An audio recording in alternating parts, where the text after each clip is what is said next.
Hello students, क्या हाल चाल है आप लोगों के। उम्मीद करता हूँ सब बढ़िया होंगे और मज़े कर रहे होंगे। तो आज इस लेक्चर में हम लोग स्टार्ट करने जा रहे हैं क्लास 10th मैथ्स का चैप्टर नंबर 1 रियल नंबर्स का वन शॉट। तो ये एक डिटेल्ड वन शॉट होगा। इसके अंदर हम लोग जितना भी हमारा एंटायर सिलेबस में टॉपिक्स हैं सबको कवर करेंगे और इसके साथ साथ एनसीईआरटी के बहुत ज़्यादा इंपॉर्टेंट क्वेश्चंस जो प्रीवियस ईयर बोर्ड्स में हमेशा से आते रहे हैं उन सभी को कवर करेंगे। राइट है बच्चों। तो इस पर्टिकुलर लेक्चर का उद्देश्य ये है कि भाई जिन लोगों ने प्रॉपरली पढ़ लिया है चैप्टर उनका बहुत अच्छे से रिवाइज हो जाएगा। जिन्होंने नहीं भी पढ़ा है तो भी उनको कोई टेंशन लेने की ज़रूरत नहीं है। हम उसी स्पीड के साथ पढ़ेंगे कि अगर किसी बच्चे ने पहले भी ये चैप्टर नहीं भी पढ़ा होगा तो भी उसको सभी की सभी चीज़ें कवर हो जाएंगी। तो आइए बच्चों आगे बढ़ते हैं। इस वन शॉट के साथ बच्चों आपका प्रॉपर रिवीजन हो जाएगा, है ना। एक पर्पस तो आपको ये फुलफिल हो रहा है कि प्रॉपर रिवीजन हो जाएगा, ठीक है।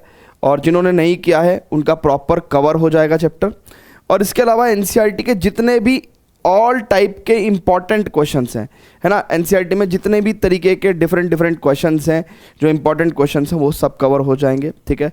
लेकिन इतना ही हो पाएगा। इसके अलावा मैं आप सभी को रिकमेंड करूंगा कि आप एक्स्ट्रा प्रिपरेशन के लिए, ठीक है, इस वन शॉट के बाद इस मोस्ट लाइकली, है ना, ये ओसवाल गुरुकुल का मोस्ट लाइकली क्वेश्चन बैंक रहेगा आपका क्लास 10th मैथ्स का। तो इसमें इसके अंदर से चैप्टर वाइज सभी क्वेश्चंस की आप प्रैक्टिस करके चलें, ठीक है। इसके अंदर आपको एमसीक्यू भी कवर हो जाएंगे, केस स्टडी क्वेश्चंस भी कवर हो जाएंगे, very short answer type questions भी कवर हो जाएंगे, लॉन्ग आंसर टाइप भी कवर हो जाएंगे, ठीक है ना। सभी तरीके के क्वेश्चंस कवर हो जाएंगे। अच्छा, इसके अलावा इसके जो क्वेश्चंस का कलेक्शन है वो बहुत ही बेहतरीन है। और जब आप इससे सभी क्वेश्चंस को कर लेंगे तो आप ये मान के चलिए कि आपने एनसीईआरटी एग्जाम्पलर, ठीक है, कवर कर लिया है। सभी इंपॉर्टेंट क्वेश्चंस उसके कवर कर लिए हैं, एग्जाम्पलर कवर कर लिया है।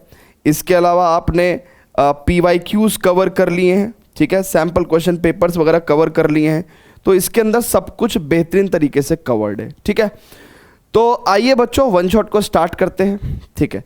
सो इस चैप्टर का अगर सबसे पहले हम लोग बात करें माइंड मैप की, है ना, तो सबसे पहले बात करेंगे बच्चों माइंड मैप। इस चैप्टर के अंदर है क्या क्या, है ना। तो मैं एक माइंड मैप आपको बता रहा हूँ।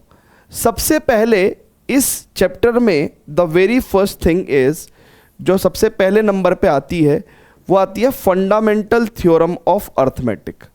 फंडामेंटल थ्योरम ऑफ अर्थमेटिक, ठीक है। ये सबसे पहली चीज़ आती है जो हमें पढ़नी है, फंडामेंटल थ्योरम ऑफ अर्थमेटिक। अब इसको समझने के लिए बच्चों आपको कॉम्पोजिट नंबर की जानकारी होनी चाहिए, ठीक है। ये मैं माइंड मैप लिखवा रहा हूँ आपको, मैं आपको माइंड मैप लिखवा रहा हूँ। तो इस चैप्टर में सबसे पहला टॉपिक है फंडामेंटल थ्योरम ऑफ अर्थमेटिक और उसको समझने के लिए आपको कॉम्पोजिट नंबर की जानकारी होनी चाहिए एंड प्राइम नंबर्स की जानकारी होनी चाहिए, है ना, कि भाई prime numbers and composite numbers क्या होते हैं। तो prime numbers and composite number की जानकारी के बाद फंडामेंटल थ्योरम ऑफ अर्थमेटिक पहला टॉपिक है। उसके बाद जो दूसरा टॉपिक है बच्चों, है ना, जो दूसरा टॉपिक है वो है HCF and LCM of 2 or more than 2 numbers using prime factorization, ठीक है ना। आप लोगों ने पहले भी HCF LCM करना सीखा होगा, ऑब्वियसली मेरे को पता है, ठीक है ना।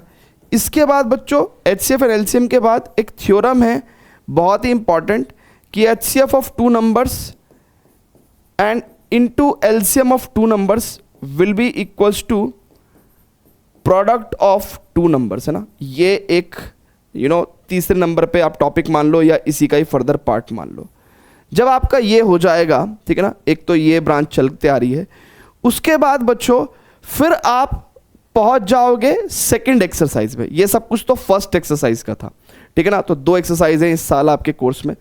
सो दूसरी एक्सरसाइज में क्या होगा, हमको प्रूव करने होंगे ना, तो थ्योरम ऑफ इर्रेशनैलिटी, है ना। सो एक थ्योरम पढ़ेंगे, ठीक है ना, थ्योरम पढ़ेंगे हम लोग। वो थ्योरम क्या होगी, वो थ्योरम कहेगी भैया कि अगर A डिवाइड्स P स्क्वायर है इट इम्प्लाइज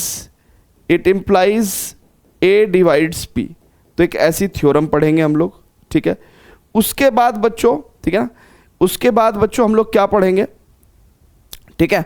उसके बाद हम लोग क्या पढ़ेंगे, we will prove irrational numbers, है ना, प्रूविंग इर्रेशनैलिटी, यानी कि इर्रेशनल नंबर्स को इर्रेशनल प्रूव करेंगे, proving irrationality of, proving irrationality of, proving irrationality of √2, √3, √5, है ना, and the numbers like 2 + √5 etcetera, ठीक है ना। तो ऐसे नंबर्स की, है ना, 3 √2, ऐसे इन नंबर्स को इर्रेशनल प्रूव करेंगे हम लोग, है ना। ये हमें पता तो है कि ये इर्रेशनल नंबर्स हैं, बट इर्रेशनैलिटी प्रूव करेंगे। तो सही मायने में बच्चों, अगर मैं माइंड मैप की बात करूं तो हमने आपको क्या करा दिया है, ये आपका एंटायरली एक्सरसाइज 1.1 है, ठीक है, और ये आपका एंटायरली एक्सरसाइज 1.2 है। तो ये आपको माइंड मैप पसंद आया आपको, ठीक है ना। So mind map of chapter number what, real numbers, ठीक है, रियल नंबर्स का माइंड मैप हो गया ये, ठीक है। अब बच्चों बहुत ही ध्यान से समझेंगे, हम एक एक टॉपिक को डिटेल में डिस्कस करेंगे, उसके ऊपर क्वेश्चंस करेंगे, ठीक है, और उससे हमारा पूरा ये वन शॉट कंप्लीट हो जाएगा। तो आइए अपने माइंड मैप के अकॉर्डिंग ही फ्लो को यूज करते हैं, और सबसे पहले बात करते हैं फंडामेंटल थ्योरम ऑफ अर्थमेटिक की। सो फंडामेंटल, अब देखिए मैं यहां पे 2 हिस्से कर दे रहा हूं, है ना, 2 हिस्से कर दे रहा हूं, 2 हिस्से कर दे रहा हूं। इधर राइट साइड में लिख रहा हूं fundamental theorem of arithmetic, fundamental theorem of arithmetic, fundamental theorem of arithmetic, ठीक है। तो फंडामेंटल थ्योरम ऑफ अर्थमेटिक हमारे सिलेबस में है। तो ये कहती क्या है ये थ्योरम, ये थ्योरम कहती है कि एवरी कंपोजिट नंबर, है ना बच्चों, बहुत ध्यान से देखेंगे, ये थ्योरम क्या कहती है, एवरी कंपोजिट नंबर। अब हमें तो पता नहीं कि कंपोजिट नंबर क्या होता है, बट फिर भी मेरे को थ्योरम लिखने दो। कहता है every composite number can B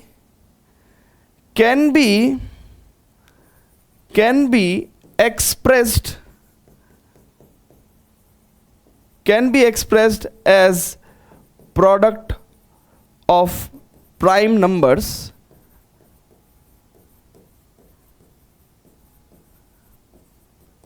and this factorization will be unique, and this factorization will be unique, this factorization will be unique।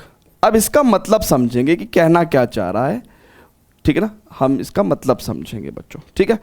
कह रहा है कि every composite number can be expressed as product of prime numbers and this factorization will be unique. सबसे पहले बात करते हैं कि प्राइम नंबर कंपोजिट नंबर क्या होते हैं, उसके बाद ये थ्योरम अपने आप समझ में आ जाएगी, अपने आप समझ में आ जाएगी। तो सबसे पहले बात करते हैं बच्चों कि प्राइम नंबर्स क्या होगा भैया, प्राइम नंबर्स क्या होगा। प्राइम नंबर्स कहते हैं एक से बड़े वो नंबर, एक से बड़े वो नंबर जिनका जो 1 से और खुद के अलावा किसी और से डिविजिबल ना हो, खुद के अलावा किसी और से डिवाइड ना हो, किसी और से डिवाइड ना हो। अब देखिएगा बच्चों, जैसे फॉर एग्जांपल यहां पे देखते हैं, मान लीजिए मैं कुछ नंबर ले रहा हूं 1 2 3 4 5 6 7 8 9, ठीक है ना। अब देखना बच्चों, पहली बात तो उसने कहा प्राइम नंबर 1 से बड़े होते हैं, ठीक है ना, तो यानी कि 1 को तो हटा देंगे, ठीक है, ग्रेट। अब वो कह रहा है कि 1 से बड़े वो नंबर जो 1 से और खुद के अलावा किसी और से डिवाइड ना हो। अब देखो ये 2 है, ये सिर्फ 1 से डिवाइड होता है और खुद से डिवाइड होता है, तो ये भी प्राइम नंबर हुआ भैया। ये 1 और 2, ये 1 के और अपने आप के अलावा किसी और नंबर से डिवाइड नहीं होता। ये 3 है, ये 1 से डिवाइड होता है और अपने आप से डिवाइड होता है, और इसके अलावा किसी से भी डिवाइड नहीं होगा, ये भी प्राइम नंबर है। ये जो 4 है, ये 1 से डिवाइड हो जाता है, अपने आप से भी डिवाइड हो जाता है, लेकिन इसके अलावा ये 2 से भी डिवाइड हो जाता है, तो ये प्राइम नंबर नहीं है। ऐसी 5 है, 5 1 से डिवाइड हो जाता है, अपने आप से डिवाइड हो जाता है, इसके अलावा किसी नंबर से डिवाइड नहीं होता। अब 6 को देखेंगे, 6 1 से डिवाइड हो जाता है, अपने आप से डिवाइड हो जाता है, इसके अलावा भी ये 2 से भी डिवाइड हो जाता है, 3 से भी। हमने क्या कहा, खुद के अलावा और 1 के अलावा किसी और से डिवाइड नहीं होना चाहिए। तो 6 भी प्राइम नंबर नहीं है, क्योंकि 6 1 और अपने आप के अलावा और नंबर से भी डिवाइड हो रहा है। ठीक है, तो ऐसे ही बच्चों ये डिविजनेशन हमने देखी और हमें पता चला कि भैया ऐसा करते समय हमें कुछ प्राइम नंबर मिले, जैसे 4 प्राइम नंबर नहीं है, 6 प्राइम नंबर नहीं है, 8 1 और 8 के अलावा 2 से भी डिविजिबल है, 4 से भी डिविजिबल है, ये भी प्राइम नंबर नहीं है, 9 1 और 9 के अलावा 3 से डिविजिबल है, तो इसलिए ये भी प्राइम नंबर नहीं है। तो इसका मतलब हमारे पास एक प्राइम नंबर्स की लिस्ट आई, और वो क्या आई बच्चों, तो यानी कि हम अपने प्राइम नंबर्स कैसे लिख सकते हैं बच्चों, प्राइम नंबर्स हम लोग कैसे लिख सकते हैं बच्चों, देखेंगे बहुत ध्यान से। इट इज़ 2 3 5 है ना, देखिए बहुत ध्यान से, 2 3 5 7 11 13 17 है ना, एंड सो ऑन। ठीक है, अब बात करते हैं कि भैया प्राइम नंबर तो सर ने बता दिया, कॉम्पोजिट नंबर, एक बार कॉम्पोजिट नंबर पे भी बात कर लेते हैं बच्चों, कॉम्पोजिट नंबर पे बात कर लेते हैं ना। सो कॉम्पोजिट नंबर क्या होता है भैया, बहुत ही ध्यान से देखेंगे, कॉम्पोजिट नंबर क्या होता है भैया, कंपोजिट नंबर क्या होता है। अभी बाद में एक और नई डेफिनेशन दे देंगे जब क्वेश्चंस करेंगे इसके ऊपर, बट अभी एक बहुत छोटी सी डेफिनेशन दे रहा हूं। एक से बड़े वो नंबर, एक से बड़े वो नंबर जो प्राइम नहीं है, जो प्राइम नहीं है। अब एक से बड़े वो नंबर जो प्राइम नहीं है वो क्या है, कंपोजिट नंबर है। यानी कि कंपोजिट नंबर कैसे हो गए, 4 6 8 9 10 12 14 15 16, ये सब क्या है, कंपोजिट नंबर है। ठीक है ना, ये सब क्या है बच्चों, कंपोजिट नंबर। एक से बड़े वो नंबर जो प्राइम नहीं है, या फिर कह सकते हैं कि एक से बड़े वो नंबर जो 1 और अपने अलावा अदर नंबर से भी डिविजिबल हो सकते हैं, 1 और अपने अलावा अदर नंबर से भी डिविजिबल हो सकते हैं, तो ये कंपोजिट नंबर हो गया। अब वो कह रहा है कि भैया एवरी कंपोजिट नंबर, तो लेट दुनिया का एक कंपोजिट नंबर लेता हूं मैं, क्या, लेट्स से मैंने लिया 273, ये एक कंपोजिट नंबर है ना। तो कह रहा दुनिया में कोई भी कंपोजिट नंबर लो, तो let 273 be a composite number, जिसके ऊपर हम बात कर रहे हैं। अब वो कह रहा है कि भैया अगर आप इसका प्राइम फैक्टराइजेशन, देखिए उसने क्या कहा, every composite number can be expressed as product of primes and this factorization will be unique. तो ये थ्योरम बेसिकली क्या कहना चाह रही है, ये थ्योरम ये कहनी चाह रही है कि भैया इस थ्योरम को अगर हम लोग एक लाइन में लिखें, इस थ्योरम को एक लाइन में लिखें, तो वो कहना चाह रही है कि prime factorization of composite number is unique. Basically ये थ्योरम क्या कहना चाह रही है, prime factorization of composite number is unique. तो कंपोजिट नंबर इज यूनिक। ठीक है, ये थ्योरम बेसिकली इतनी ज्यादा शब्दों में ना लिख के मैंने छोटे से एक लाइन में लिख दिया। अब इसका मतलब क्या है, देखिए ऐसा हो सकता है आपसे वो एग्जाम में कह दे कि right the fundamental theorem of arithmetic, इसलिए लिखवा रहा हूं। ठीक है ना, कुछ लोग चाहते हैं अपनी मनगढ़ंत पढ़ाई करना, कुछ भी पढ़ा दो सर, क्वेश्चंस करा दो, ये करा दो, वो करा दो, जो एग्जाम पॉइंट से इंपॉर्टेंट है वो सब चीजें कराऊंगा। तो लेट 273 भी है कंपोजिट नंबर। अब बच्चों बहुत ही ध्यान से देखेंगे कि इसका प्राइम फैक्टराइजेशन होता कैसे। तो देखो बच्चों, प्राइम फैक्टराइजेशन कैसे करते हैं, प्राइम फैक्टराइजेशन प्राइम नंबर से आप डिवाइड करोगे, प्राइम नंबर से।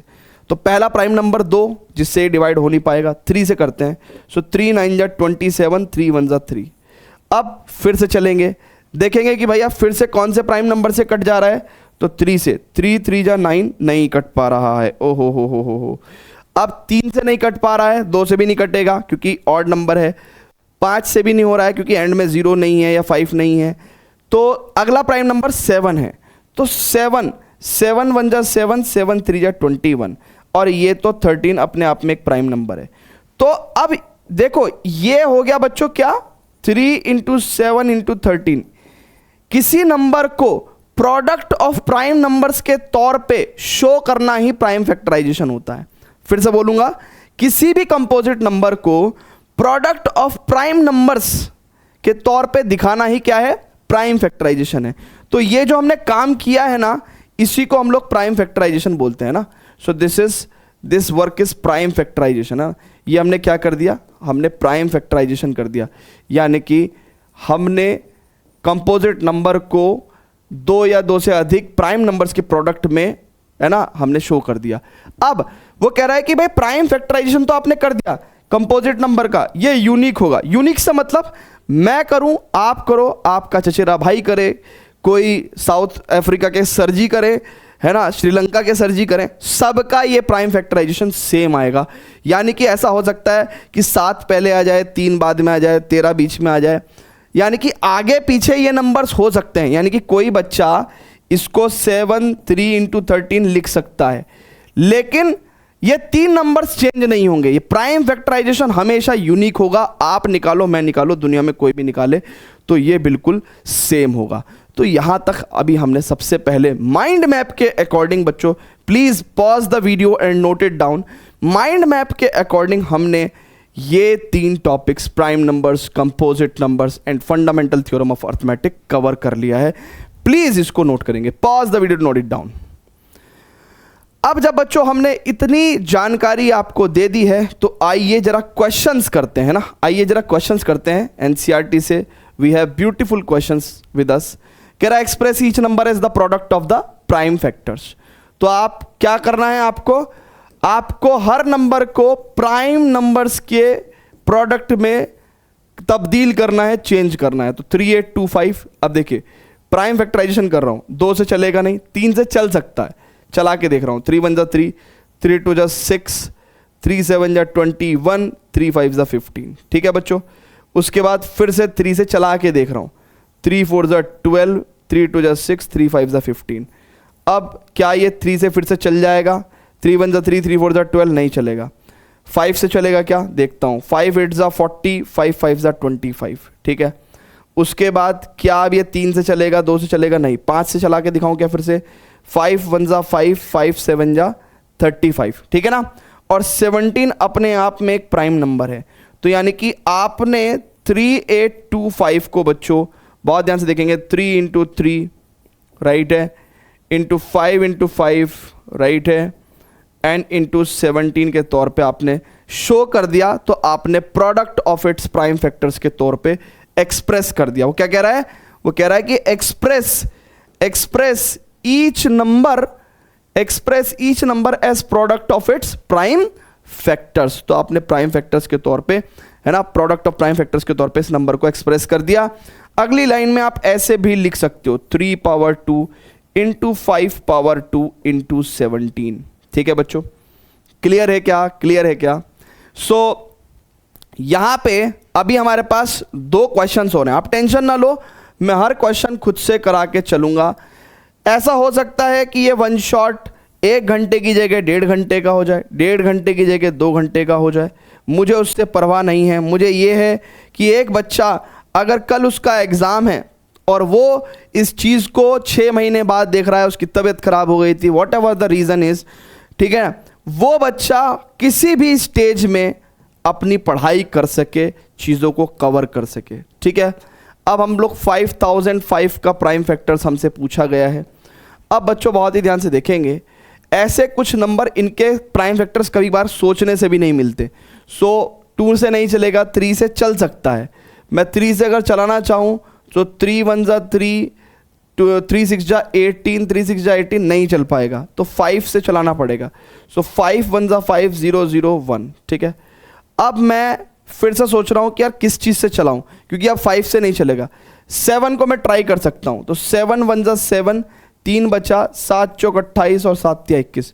चेक कर लो बच्चों, 7 1 जा 7, 3 बचा, 30, 7 4 जा 28, 2 बचा और 1 था, 7 तिया 21, है ना, 7 3 जा 21। अब बच्चों बहुत ही ध्यान से देखेंगे कि क्या अब भी 7 चल पाएगा? नहीं चल पा रहा है, लेकिन अब नेक्स्ट प्राइम नंबर 11 चल पाएगा। 11 एकम 11 और 11 तिया 33 और 13 एकम 13। सो ब्यूटीफुल प्राइम फैक्टराइजेशन बच्चों। हम लोग कई बार जो बच्चे हैं वो घबरा जाते हैं कि यार इसका कैसे प्राइम फैक्टराइजेशन करूंगा, मेरे को मिल नहीं पा रहा है। तो कोई दिक्कत नहीं है, आपको आगे के प्राइम नंबर सोचते हुए चलना है और डिवीजन करते हुए चलना है। कई बार आप सही पकड़ पाओगे, कई बार नहीं भी पकड़ पाओगे। ठीक है ना। ऑब्वियसली मैं टीचर हूं तो जाहिर सी बात है मैं तेज स्पीड में कर पाऊंगा, लेकिन जब आप एक्सपर्ट हो जाएंगे तो आप भी तेज स्पीड में करने लगेंगे बच्चों। ठीक है, अब थर्ड पार्ट देखते हैं बच्चों। इट इज 7429 का प्राइम फैक्टराइजेशन करना है। 7429। सबसे पहले मैं 3 से चलाना चाहता हूँ। 3 2 6, 3 2 6, 3 4 12, 3 7 3 4 12, 3 2 6, 3 4 12, ठीक है, डिवाइड कर रहा हूँ, और 3 7 21, लेकिन यहाँ पे 19 बचेगा जो कि मैं 3 से नहीं डिवाइड कर सकता, तो इसलिए 3 नहीं चल पाएगा, 5 भी नहीं चल पाएगा। 7 को ट्राई कर रहा हूँ। 7 1 7, 0 7 6 42, लेकिन ये अब भी नहीं चल पाएगा ना, क्योंकि 9 पे आप 7 को नहीं चला पाओगे। तो 7 के बाद अगला जो हमारे पास आता है वो 11 आता है। 7 के बाद 11 आता है प्राइम नंबर। सो 11 6 66, और 4 और 4 8 है ना। 11 7 77 है ना। 11 6 66, तो यहाँ से कितना बचा भैया आपके पास? 8 77, तो 77 में आपका 3 और 2 5, 59। अब भी आप नहीं कर पाओगे। अब आप इसको 13 से चलाइए। 13 देखो, मैं हिंदी में बेसिकली पढ़ाई पढ़ता हूँ, बचपन में मैं हिंदी मीडियम में पढ़ा हूँ। तो 13 चौका 52, 13 पंजे 65, 13 6 78, सो 13 पंजे 65। अब 65 कर दिया तो 9 बचा, और 13 सत्ते 91, 19 को फिर भी नहीं चला पाऊंगा, तो 13 भी नहीं चल पा रहा है। अगला है 17, ठीक है ना, इसलिए आपको टेबल्स का आइडिया होना चाहिए। सो 17 51, 17 चौका 68, ठीक है ना। 13 3 39, 13 चौका 52, 13 पंजे 65, 13 17 चौका 68, सो 6 62, सो 17 51, 17 चौका 68 51, हाँ 17 51, 17 7 119। तो देखो 17 को अगर मैं चलाऊं तो 437 टाइम्स चल जाएगा। इट इज 17 चौका 68। कुछ बच्चों का ये क्वेश्चन में भी एनसीईआरटी का है तो याद हुआ होगा, बट जिनको नहीं भी है आता तो वो ऐसे ही करेंगे, एक एक नंबर आप चला के देखोगे। सो 17 चौका 68, 68 करोगे तो 6 बचेगा, 62 बच गया। 17 51, और 62 में से 51 गया तो आपको 11 बचा है ना। 62 में से 51 गया तो आपको 11 बचा, तो 17 7 119, ठीक है। सो बच्चों बहुत ध्यान से देखेंगे। अब मेरे पास 17 के बाद देखना है मुझे कि और क्या चल सकता है। 17 के बाद 19, 19 भी एक प्राइम नंबर है, तो 19 दूनी 38, 19 दूनी 38, और 38 करने के बाद 5 बचेगा तो 57, 19 दिया 57, और देखो ये 3 गंदे गंदे प्राइम नंबर्स का प्रोडक्ट था।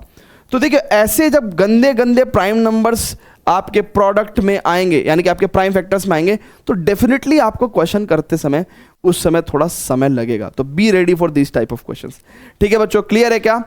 सो ये तो था प्राइम फैक्टराइजेशन, यानी कि यहां पे हम लोगों ने मेनली क्वेश्चंस किस चीज पे करे? प्राइम फैक्टराइजेशन पे क्वेश्चंस करे हैं, ठीक है बच्चों।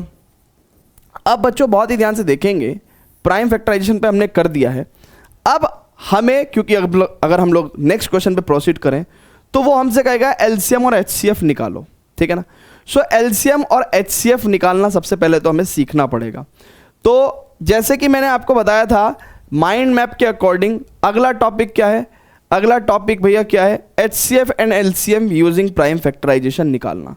तो एचसीएफ एलसीएम निकालने के लिए हमें 2 नंबर चाहिए, तो 2 नंबर वहां पे हमें दे भी रखे थे। तो आइए मैं आपको इन 2 नंबर के माध्यम से आपको एचसीएफ और एलसीएम निकालना सिखाता हूं, और उसके बाद आप फिर इस ज्ञान को, ठीक है, 3 नंबर के एलसीएम और एचसीएफ में भी लगा सकते हैं। सो आइए एलसीएम और एचसीएफ कैसे निकालते हैं इसके बारे में बात करते हैं। तो ये सॉल्यूशन भी है, लेकिन आप इसको सॉल्यूशन के तौर पे ना मान के इसको थ्योरी कॉन्सेप्ट के तौर पे मान के चलिए। मान लीजिए बच्चों मुझे एचसीएफ ऑफ 2 नंबर्स चाहिए, एचसीएफ ऑफ 2 नंबर्स चाहिए, ठीक है। सो एचसीएफ बेसिकली बच्चों हमें कैसे पता चलता है? देखिएगा मैं यहाँ पे थ्योरी लिख रहा हूँ, ठीक है, इस चीज़ को आप समझिएगा। एचसीएफ ऑफ 2 नंबर्स अगर हमें चाहिए तो बेसिकली ये क्या होता है? प्रोडक्ट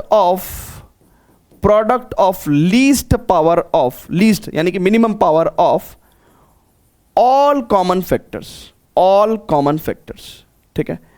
तो जितने भी कॉमन फैक्टर्स हैं उनकी सभी कॉमन फैक्टर्स की लीस्ट पावर का प्रोडक्ट जो है वो हमारे को एचसीएफ देगा। एलसीएम कैसे आता है भैया हमारे पास? एलसीएम ऑफ 2 नंबर्स कैसे होता है बच्चों? एलसीएम ऑफ 2 नंबर्स होता है बच्चों प्रोडक्ट ऑफ हाईएस्ट पावर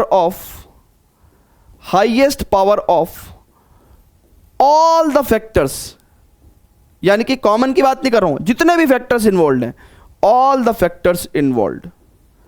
ठीक है, तो इन दोनों बातों को जब हम लोग अप्लाई करके आपको दिखाएंगे तो आपको ज़्यादा अच्छे समझ में आएगा।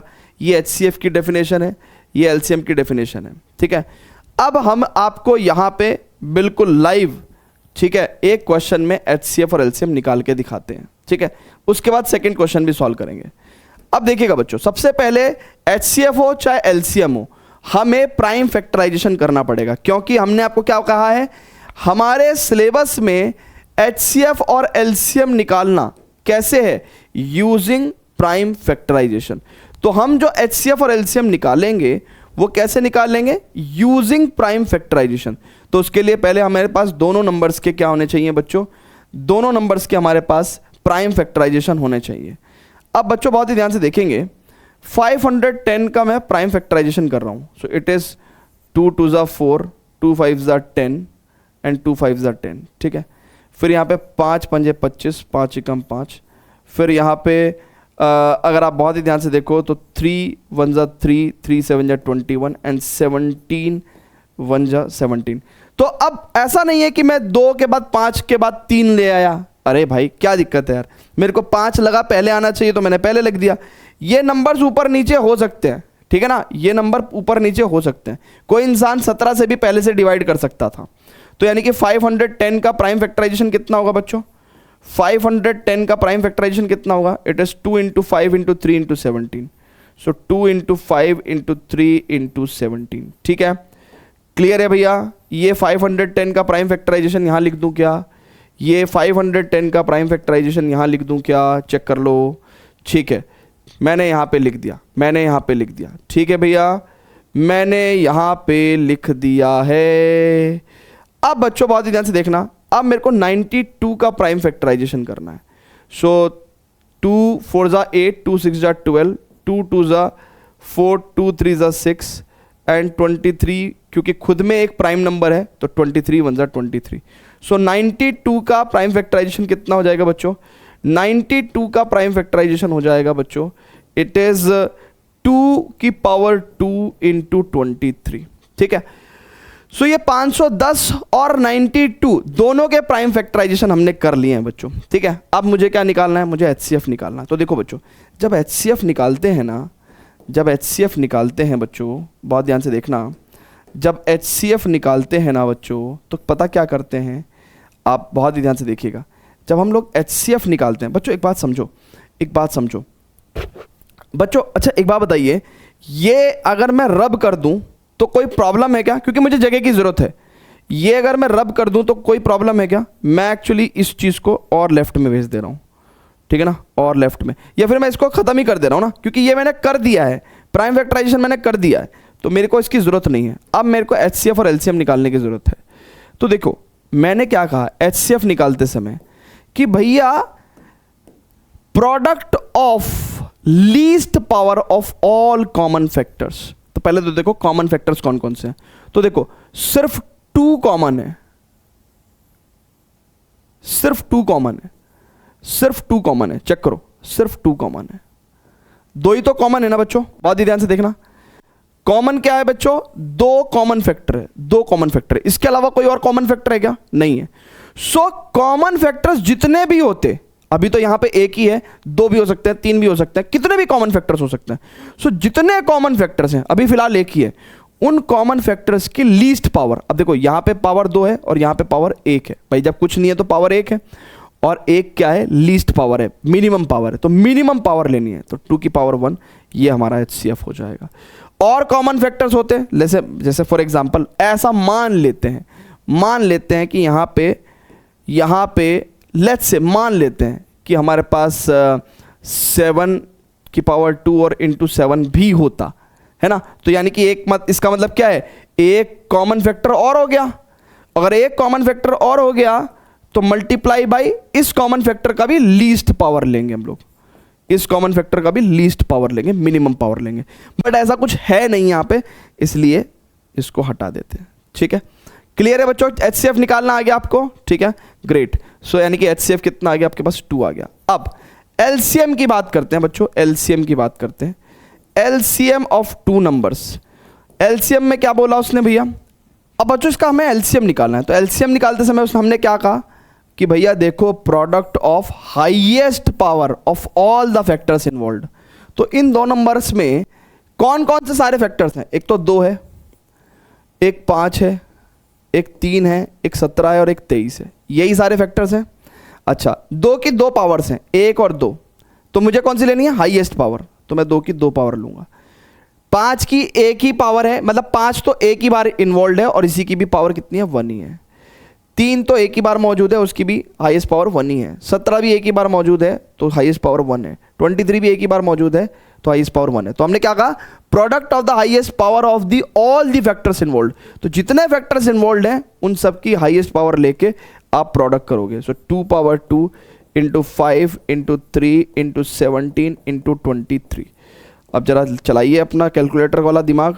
5 दिया 15 इंटू 17 इंटू 23, ठीक है। सो 15 चौका 60 इंटू 17 इंटू 23, सो 17 छिक्का 102, 1020 इंटू 23। सो 1020 इंटू 23 अगर हम करेंगे, ठीक है, सो 3 0 3 दूनी 6 0 3 एकम 3 2 0 2 दूनी 4 2 0 0 2 एकम 2। So it is 06432। So 23460। This will be your LCM, ठीक है। तो ऐसे करके हमें एलसीएम निकालना है बच्चों। क्लियर है क्या? जल्दी से बोल दीजिए प्लीज, जल्दी से बोल दीजिए, क्लियर है क्या? सो एलसीएम और एचसीएफ निकालना हमने आपको सिखा दिया। अभी ये सेम प्रैक्टिस हम एक क्वेश्चन में और करेंगे, ठीक है।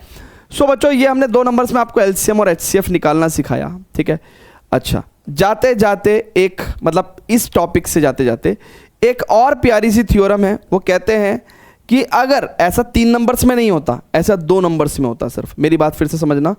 फॉर 2 नंबर्स, है ना, for 2 positive numbers A and B, for 2 positive integers, है ना, मेरे को लिखना चाहिए for 2 positive integers A and B, right. मैं क्या लिख रहा हूं? 2 नंबर्स का एचसीएफ और 2 नंबर का एलसीएम की जो प्रोडक्ट होती है बच्चों, वो 2 नंबर के प्रोडक्ट के इक्वल होती है। यानी कि अगर कोई 2 नंबर हैं, पॉजिटिव इंटीजर्स हैं, तो उनके एचसीएफ गुना उनके एलसीएम की जो प्रोडक्ट है वो 2 नंबर्स के प्रोडक्ट के इक्वल होती है। तो ये पूरी जानकारी प्लीज आप वीडियो को पॉज करके नोट करें। Pause the video to note it down. अब बच्चों मैं ये चीज आपको वेरीफाई भी करके दिखाऊंगा, है ना। मैं ये चीज आपको वेरीफाई भी करके दिखाऊंगा, है ना। कैसे दिखाऊंगा? यहीं दिखाऊंगा बेटा, ऑब्वियसली यहीं दिखाऊंगा, ठीक है। मैं यहीं पे दिखाऊंगा आपको, ऑब्वियसली यहीं दिखाऊंगा, ठीक है। अब बच्चों बहुत ही ध्यान से समझिएगा। मान लो मेरे पास ये 23460 आ गया, तो मैं यहाँ पे काफ़ी सारी लाइंस ख़त्म भी कर सकता हूँ और डायरेक्ट आंसर ही लिख सकता हूँ, ठीक है। आंसर लिख सकता हूँ। अब 2 नंबर्स की प्रोडक्ट बताइए बच्चों, यानी कि 510 इंटू 92 क्या बैठेगा भैया? 510 इंटू 92 कितना बैठेगा? 200 2 एकम 2 2 पंजे 10 900 9 एकम 9 9 पंजे 45। सो ये हो जाएगा 0294690, ठीक है। सो 46920, ठीक है। तो अब बच्चों बहुत ही ध्यान से देखना, 2 नंबर्स की प्रोडक्ट जो है वो किसके इक्वल है? 46920। अच्छा, और अगर मैं इन दोनों नंबर्स के एलसीएम और एचसीएफ की प्रोडक्ट निकाल दूं, यानी कि एलसीएम ऑफ 510 इंटू 9, देखिए बहुत ध्यान समझिएगा, इन 2 नंबर्स के अगर मैं एचसीएफ और एलसीएम की प्रोडक्ट निकालूं, so HCF of 510 and 92 multiplied by LCM of 510 and 92 is equal to, HCF कितना है? 2 है ना, 2 है, एंड दिस इज 23460, ठीक है, 23460। तो जब मैं मल्टीप्लीकेशन करूंगा, सो 200 2 6 जा 12, है ना, कैरी 1 2 चौ काटर 1 9 2 3 6 2 दूनी 4, तो 46920 46920। सो भैया बहुत ही ध्यान से देखेंगे कि क्लियरली बच्चों हमने क्या कर दिया है? हमने भी यह शो कर दिया है। हमने क्या शो कर दिया बच्चों? हमने भी यह शो कर दिया है कि 2 नंबर्स की प्रोडक्ट उसके एचसीएफ इंटू एलसीएम की प्रोडक्ट के इक्वल होता है। हैंस हमने क्या शो कर दिया बच्चों? हमने क्या शो कर दिया, हमने ये शो कर दिया कि भैया ये दोनों नंबर्स की जो अरे सुनो, हमने ये शो कर दिया कि दो नंबर्स की प्रोडक्ट उनके HCF एंड LCM की प्रोडक्ट के इक्वल होगा। ठीक है, हमने भी यह शो कर दिया कि दो नंबर्स की प्रोडक्ट उनके HCF एंड LCM की प्रोडक्ट के इक्वल होगा। ठीक है, क्लियर है बच्चों, जल्दी से बताइएगा। सो ये था आपका ज्ञान, ठीक है, और ये उस ज्ञान का इस्तेमाल। ठीक है, तो फटाफट से सभी लोग नोट कर लीजिए। अब हमें ये ज्ञान एक और क्वेश्चन में लगाना है, क्योंकि देखिए कोई भी चीज हमने एक बार पढ़ी तो हमें समझ में आई, लेकिन हमको कंफर्म करना है कि हमें समझ में आ गई अच्छे से, तो फिर हमको उसका दूसरा पार्ट भी करना पड़ेगा। ठीक है, सो फटाफट से नोट करिएगा बच्चों, please pause the video, note it down. Very good बच्चों। अब बच्चों बहुत ही ध्यान से समझिएगा मेरी बात। क्या, अगर मैं ये, क्योंकि अब मैं दूसरा क्वेश्चन सॉल्व कर रहा हूं, है ना, अब मैं सेकंड पार्ट सॉल्व कर रहा हूं, क्योंकि ये तो आपने नोट कर लिया। ठीक है, ये तो आपने नोट कर लिया।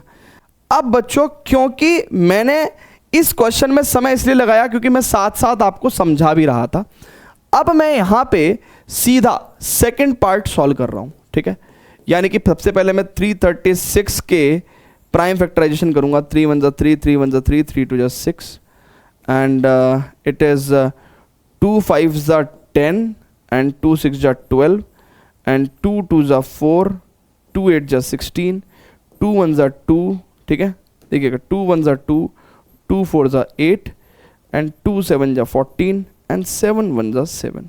सो 336 के जो प्राइम फैक्टर्स हैं वो क्या होगा भैया, 2 की कितनी पावर हो जाएगी, 1 2 3 4, तो 2 की पावर 4 इंटू 3 इंटू कितना बच्चों 7। ठीक है, अच्छा अब मेरे को 54 का प्राइम फैक्टराइजेशन करने दो। सो 2 2 4, 2 2 4, 2 7 14, सो 3 9 27, 3 3 9 एंड 3 1 3। सो 54 का कितना हो जाएगा भैया, 2 इंटू 3 की पावर 3। ठीक है, क्लियर है भैया, क्लियर है।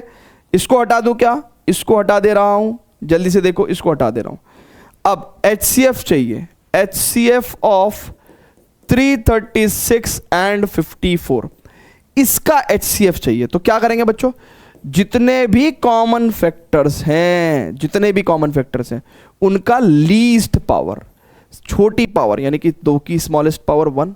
ठीक है, और ये भी कॉमन फैक्टर है तो इसका भी 3 का भी स्मॉलेस्ट पावर 1 है ना, 3 का भी स्मॉलेस्ट पावर 1 ही लेंगे ना। ठीक है, सो 2 3 6, ये HCF हो गया। नाउ LCM की बात करेंगे, LCM ऑफ 336 एंड 54। ठीक है, अब LCM निकालते समय बच्चों बहुत ही ध्यान से देखेंगे, हमें देखने के कितने फैक्टर्स इन्वॉल्व हैं। एक तो 2 इन्वॉल्व है, एक 3 इन्वॉल्व है और एक 7 इन्वॉल्व है। 2 इन्वॉल्व है, 3 इन्वॉल्व है और 7 इन्वॉल्व है। 2 की हाईएस्ट पावर कितनी है, 4, 3 की हाईएस्ट पावर कितनी है, 3, और 7 की हाईएस्ट पावर तो 1 ही रहेगी। सो 2 की पावर 4 इंटू 3 की पावर 3 इंटू 7, यानी कि 2 दूनी 4 दूनी 8 दूनी 16, 3 तिया 9 तिया 27 इंटू 7, 16 सत्ते 112 इंटू 27। सो ये प्रोडक्ट लिख देंगे भैया, 112 इंटू 27 कितना हो जाएगा, 7 दूनी 14 का 4 का हासिल को 1, 7 एकम 7 और 1 8, 7 एकम 7 एंड 2 दूनी 4, 2 एकम 2, 2 एकम 2। सो इट इज़ 4, 8 4 12 का 2 का हासिल को 1, 7 और 1 8 और 2 10 का 0 हासिल को 1, 2 और 1 3। सो 3024। ठीक है, तो ये हमारे पास LCM आ गया बच्चों। HCF और LCM, क्या हमारा HCF और हमारा LCM सही है, हमें क्या पता, सर बुक में चेक कर लो, नहीं भाई एग्जाम में थोड़ी कोई बुक देगा हमें। तो अगर हमें अपना आंसर भी चेक करना है तो तरीका क्या है भैया, ये वेरिफिकेशन कि कोई भी 2 पॉजिटिव इंटीजर्स के लिए HCF इंटू LCM का प्रोडक्ट उन दोनों नंबर्स की प्रोडक्ट के इक्वल होता है। सो बच्चों यहाँ पे जगह करने के लिए ये आंसर मैं सीधा ऊपर लेके जाता हूँ। नाउ अब बच्चों बहुत ही ध्यान से देखना, इन 2 नंबर्स की प्रोडक्ट, कौन से 2 नंबर्स, 336 एंड 54। 336 है ना, पेन का कलर चेंज करके बताता हूं आपको। तो 336 इंटू 54 कितना हो जाएगा, देखते हैं। 336 इंटू 54, 4 6 24 का 4 का हासिल को 2, 4 तिया 12 2 14 का 4 का हासिल को 1, 4 तिया 12 और 1 13 और 5 छंग 30 का जीरो हासिल को 3, 5 तिया 15 और 3 18 का, 8 का हासिल को 1, 5 तिया 15 और 1 16। सो इट इज 4 4 8 3 11 का 1 का हासिल को 1, 6 और 1 7 और 1 8, 18144। ठीक है, क्लियर है बच्चों। अब जब ये प्रोडक्ट हमारे पास आ गई, अब मैं HCF और LCM की जो प्रोडक्ट है, यानी कि HCF of 336 and 54 into LCM of 336 and 54, ठीक है, कितना होगा। सो बच्चों बहुत ही ध्यान से देखिएगा, 336 HCF कितना है 6 है और LCM कितना है 3024 है, तो 3024 इंटू 6, सो 6 चौक 24 का 4 का हासिल को 2, 6 दूनी 12 और 2 14, ठीक है ना, और 6 तिया 18, 18144। सो क्योंकि बच्चों ये दोनों क्वांटिटीज इक्वल हैं, ये दोनों क्वांटिटीज क्या हैं बच्चों, इक्वल है, ये दोनों क्वांटिटीज बच्चों इक्वल है, तो यानी कि हमारे HCF और LCM बिल्कुल दुरुस्त है, बिल्कुल परफेक्ट है। यानी कि product of two numbers is equal to HCF and LCM of those two numbers, है ना। Product of two numbers equal to the product of HCF and LCM of two numbers, ठीक है। तो ये theory plus questions, I think किसी को कोई problem नहीं होगी। किसी को कोई प्रॉब्लम है क्या दादा, जल्दी से बोल दो, तो फटाफट से इसको नोट करेंगे। Pause the video to note it down बच्चों, pause the video to note it down. तो अब बच्चों अगर आप बहुत ही ध्यान से देखो, तो हमने माइंड मैप के अकॉर्डिंग हमने ये दोनों टॉपिक्स भी कवर कर दिए हैं, ठीक है ना। HCF and LCM using prime factorization कैसे निकालना है, and HCF of and LCM of two numbers का प्रोडक्ट जो है दो नंबर्स के प्रोडक्ट के इक्वल होता है। अब हमें एक्सरसाइज 1.1 के वैरायटी ऑफ क्वेश्चंस करने हैं ना। अब हमें एक्सरसाइज 1.1 के वैरायटी ऑफ क्वेश्चंस करने हैं। जैसे अभी आपने दो नंबर्स का HCF एंड LCM निकालना सीखा, अगर हमारे पास 3 नंबर्स हो जाएं तो हम कैसे HCF एंड LCM निकालते हैं, ठीक है ना। सो बहुत ही ध्यान से देखेंगे कि यहां पे let's say first part solve करते हैं, 12, 15 एंड 21।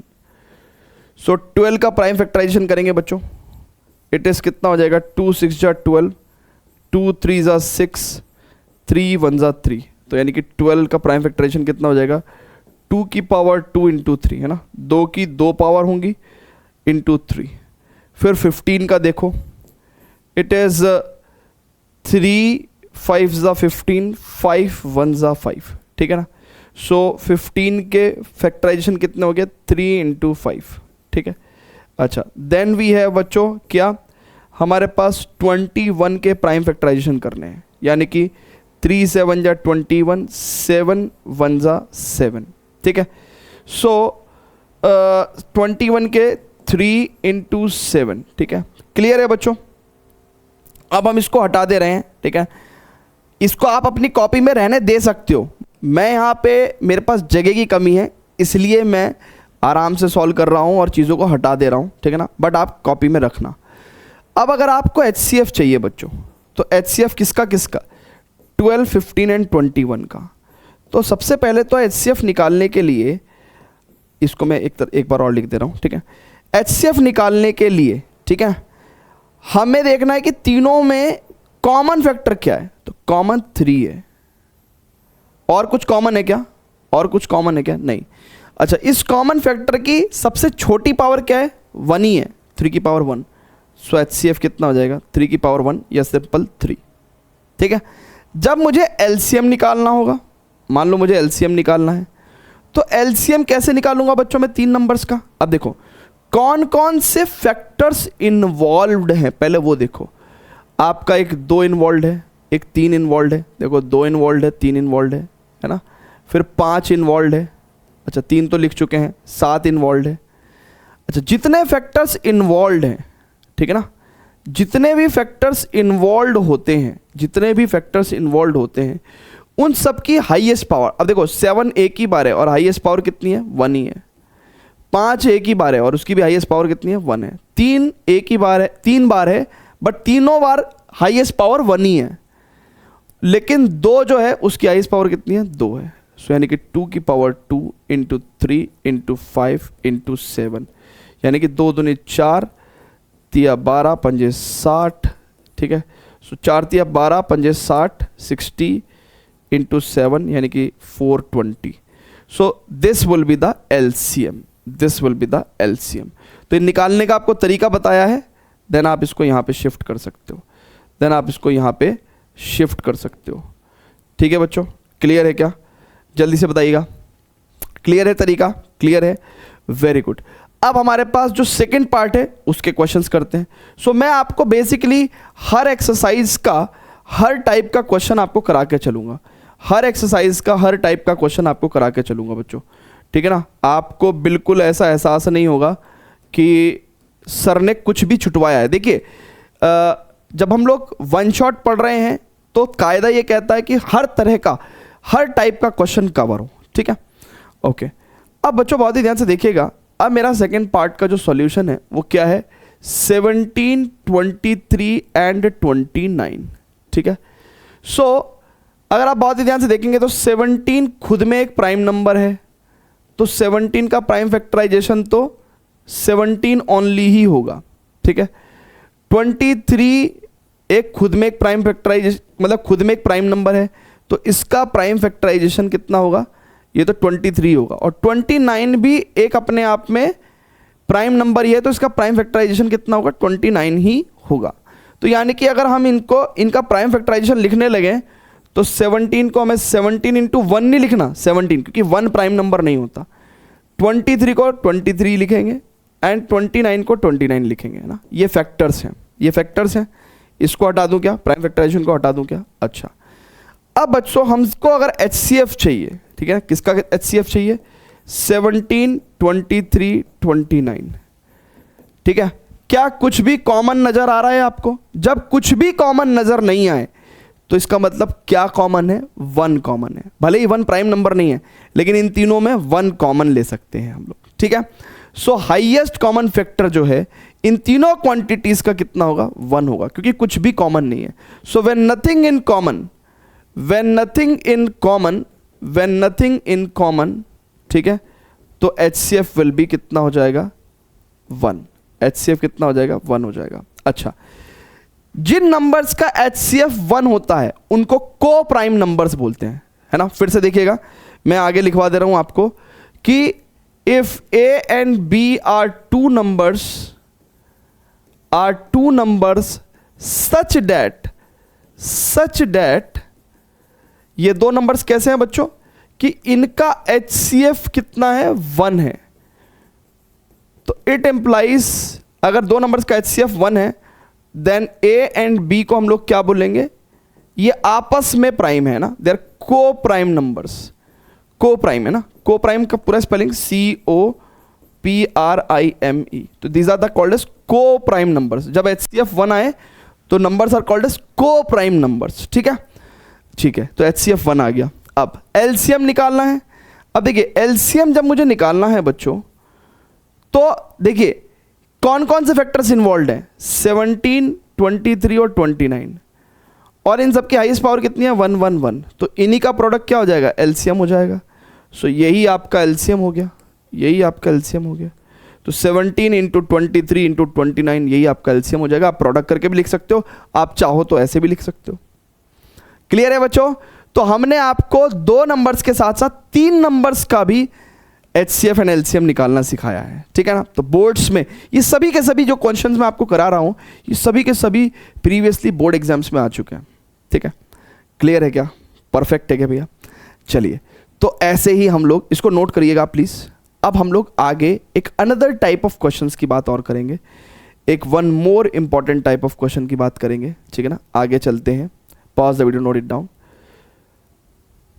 कहता है कि गिवन दैट, अच्छा इस तरह के क्वेश्चंस भी आ जाते हैं बोर्ड एग्जाम्स में कि भैया 2 नंबर्स का HCF उन्होंने दे रखा है, LCM निकालो। 2 नंबर्स का HCF दे रखा है, LCM निकालो। तो बड़ा टुच्चा क्वेश्चन है ये। इस तरह के क्वेश्चंस अगर बोर्ड एग्जाम में आ जाते हैं आपको तो ये ईजी, बहुत ही ईजी है। 2 नंबर्स का HCF 9 है। सो देखिए हमें तो पता ही है ना कि अगर 2 नंबर्स 306 एंड 657 है तो इन 2 नंबर्स का HCF इंटू LCM कि जो प्रोडक्ट है वो बेसिकली दो नंबर्स की प्रोडक्ट के इक्वल हो जाएगा। ये तो हमें पता ही है, दो नंबर्स के HCF इंटू LCM की प्रोडक्ट जो है वो दो नंबर्स की प्रोडक्ट के इक्वल होगा। नाउ बच्चों ये क्वांटिटी हमको क्या दे रखी है, 9 दे रखी है।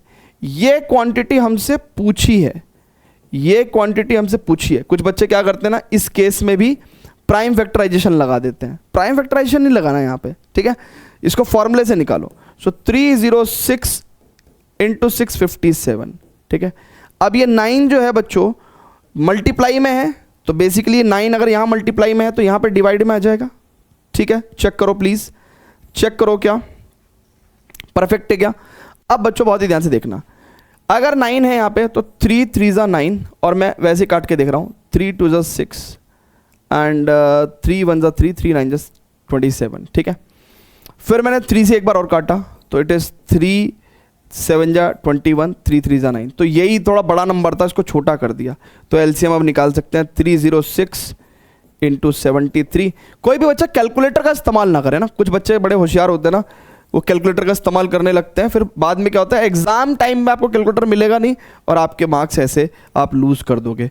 सो 3 छंग 18 का 8 का सिर्फ 3 छंग 18 3 3 9, इट इज़ 7 छंग 42 एंड 7 3 21, ठीक है। सो 8 2 1 3 9 4 13 का 3 का हासिल को 1 और 1 2, इट इज़ 2 2 3 3 8।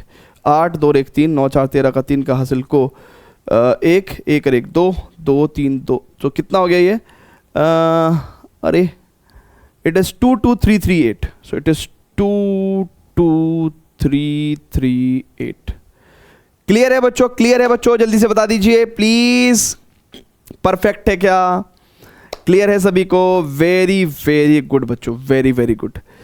अब बच्चों आगे चलते हैं, है ना। सो और टाइप के क्वेश्चंस करेंगे, ठीक है। ये कोई ऐसा जिसे कहते हैं ना, मतलब ये कोई ऐसा वैसा वन शॉट नहीं है, ये डिटेल्ड वन शॉट है।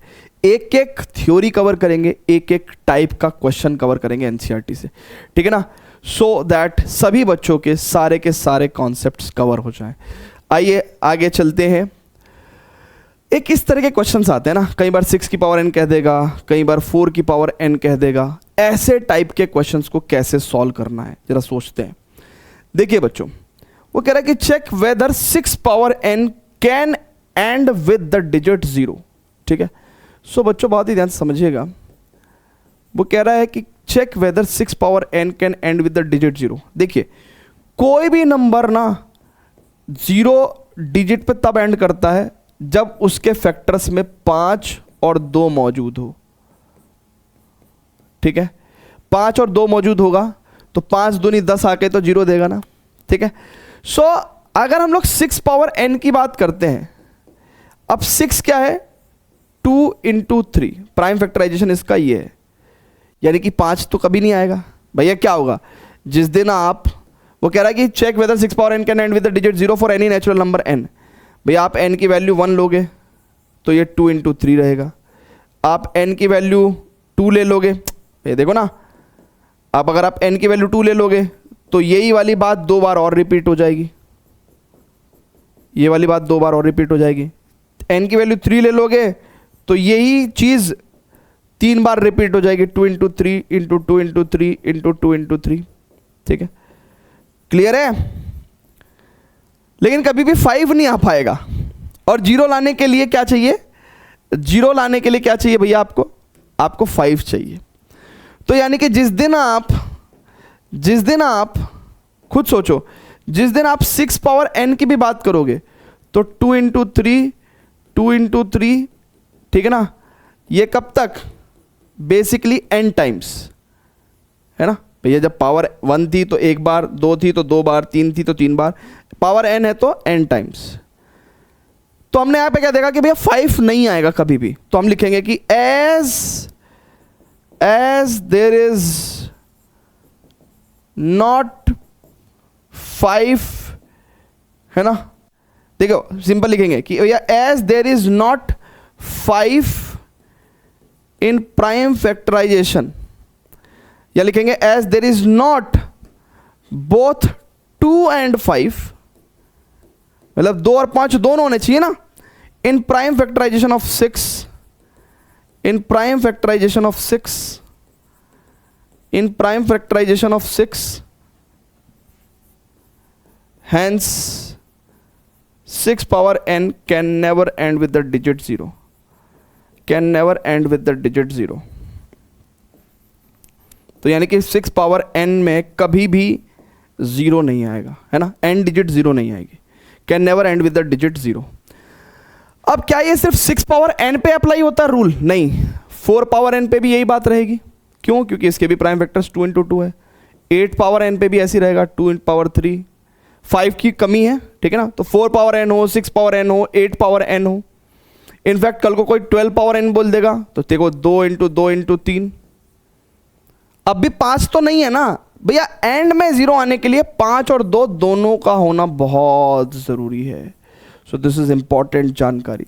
तो जब जब 5 और 2 दोनों एब्सेंट होंगे तब तक 0 नहीं आ सकता.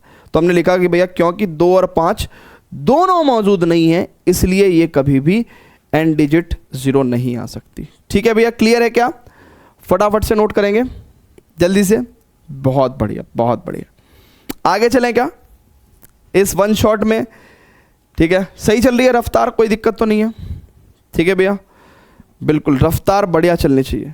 ठीक है, तो ये आपके एग्ज़ाम्स के लिए जो हम वन शॉट बनाते हैं ये बड़े मतलब जिस टाइम पे आप इसको कंज्यूम कर रहे होते हो ये बहुत ही ज़्यादा ऐसा टाइम होता है कि साल में 365 दिन अगर होते हैं तो बच्चा 65 दिन ही पढ़ना चाहता है. उन 65 दिनों में से एक दिन है जिसमें आज ये वन शॉट आप देख रहे हो. तो इसलिए मेरी पूरी कोशिश है कि मैं आप लोगों के लिए बेहतरीन वन शॉट बनाऊं. ठीक है, चलिए स्टूडेंट्स, तो अब बच्चों बहुत ही ध्यान से देखिएगा. कहता है explain why these and these two numbers are composite numbers. देखो कंपोजिट नंबर्स क्या बताए थे हमने? कंपोजिट नंबर्स हमने आपको क्या बताए थे? कंपोजिट नंबर्स हमने आपको क्या बताए थे कि भैया एक से बड़े वो नंबर जो प्राइम नहीं है, एक से बड़े वो नंबर जो प्राइम नहीं है. ठीक है ना, बट ये तो पहचान बताई थी, ये तो पहचान बताई थी. सही मायने में सही डेफिनेशन क्या होगी? सही डेफिनेशन ये होगी कि एक से बड़े वो नंबर जो 1 से और अपने आप से और अपने आप के अलावा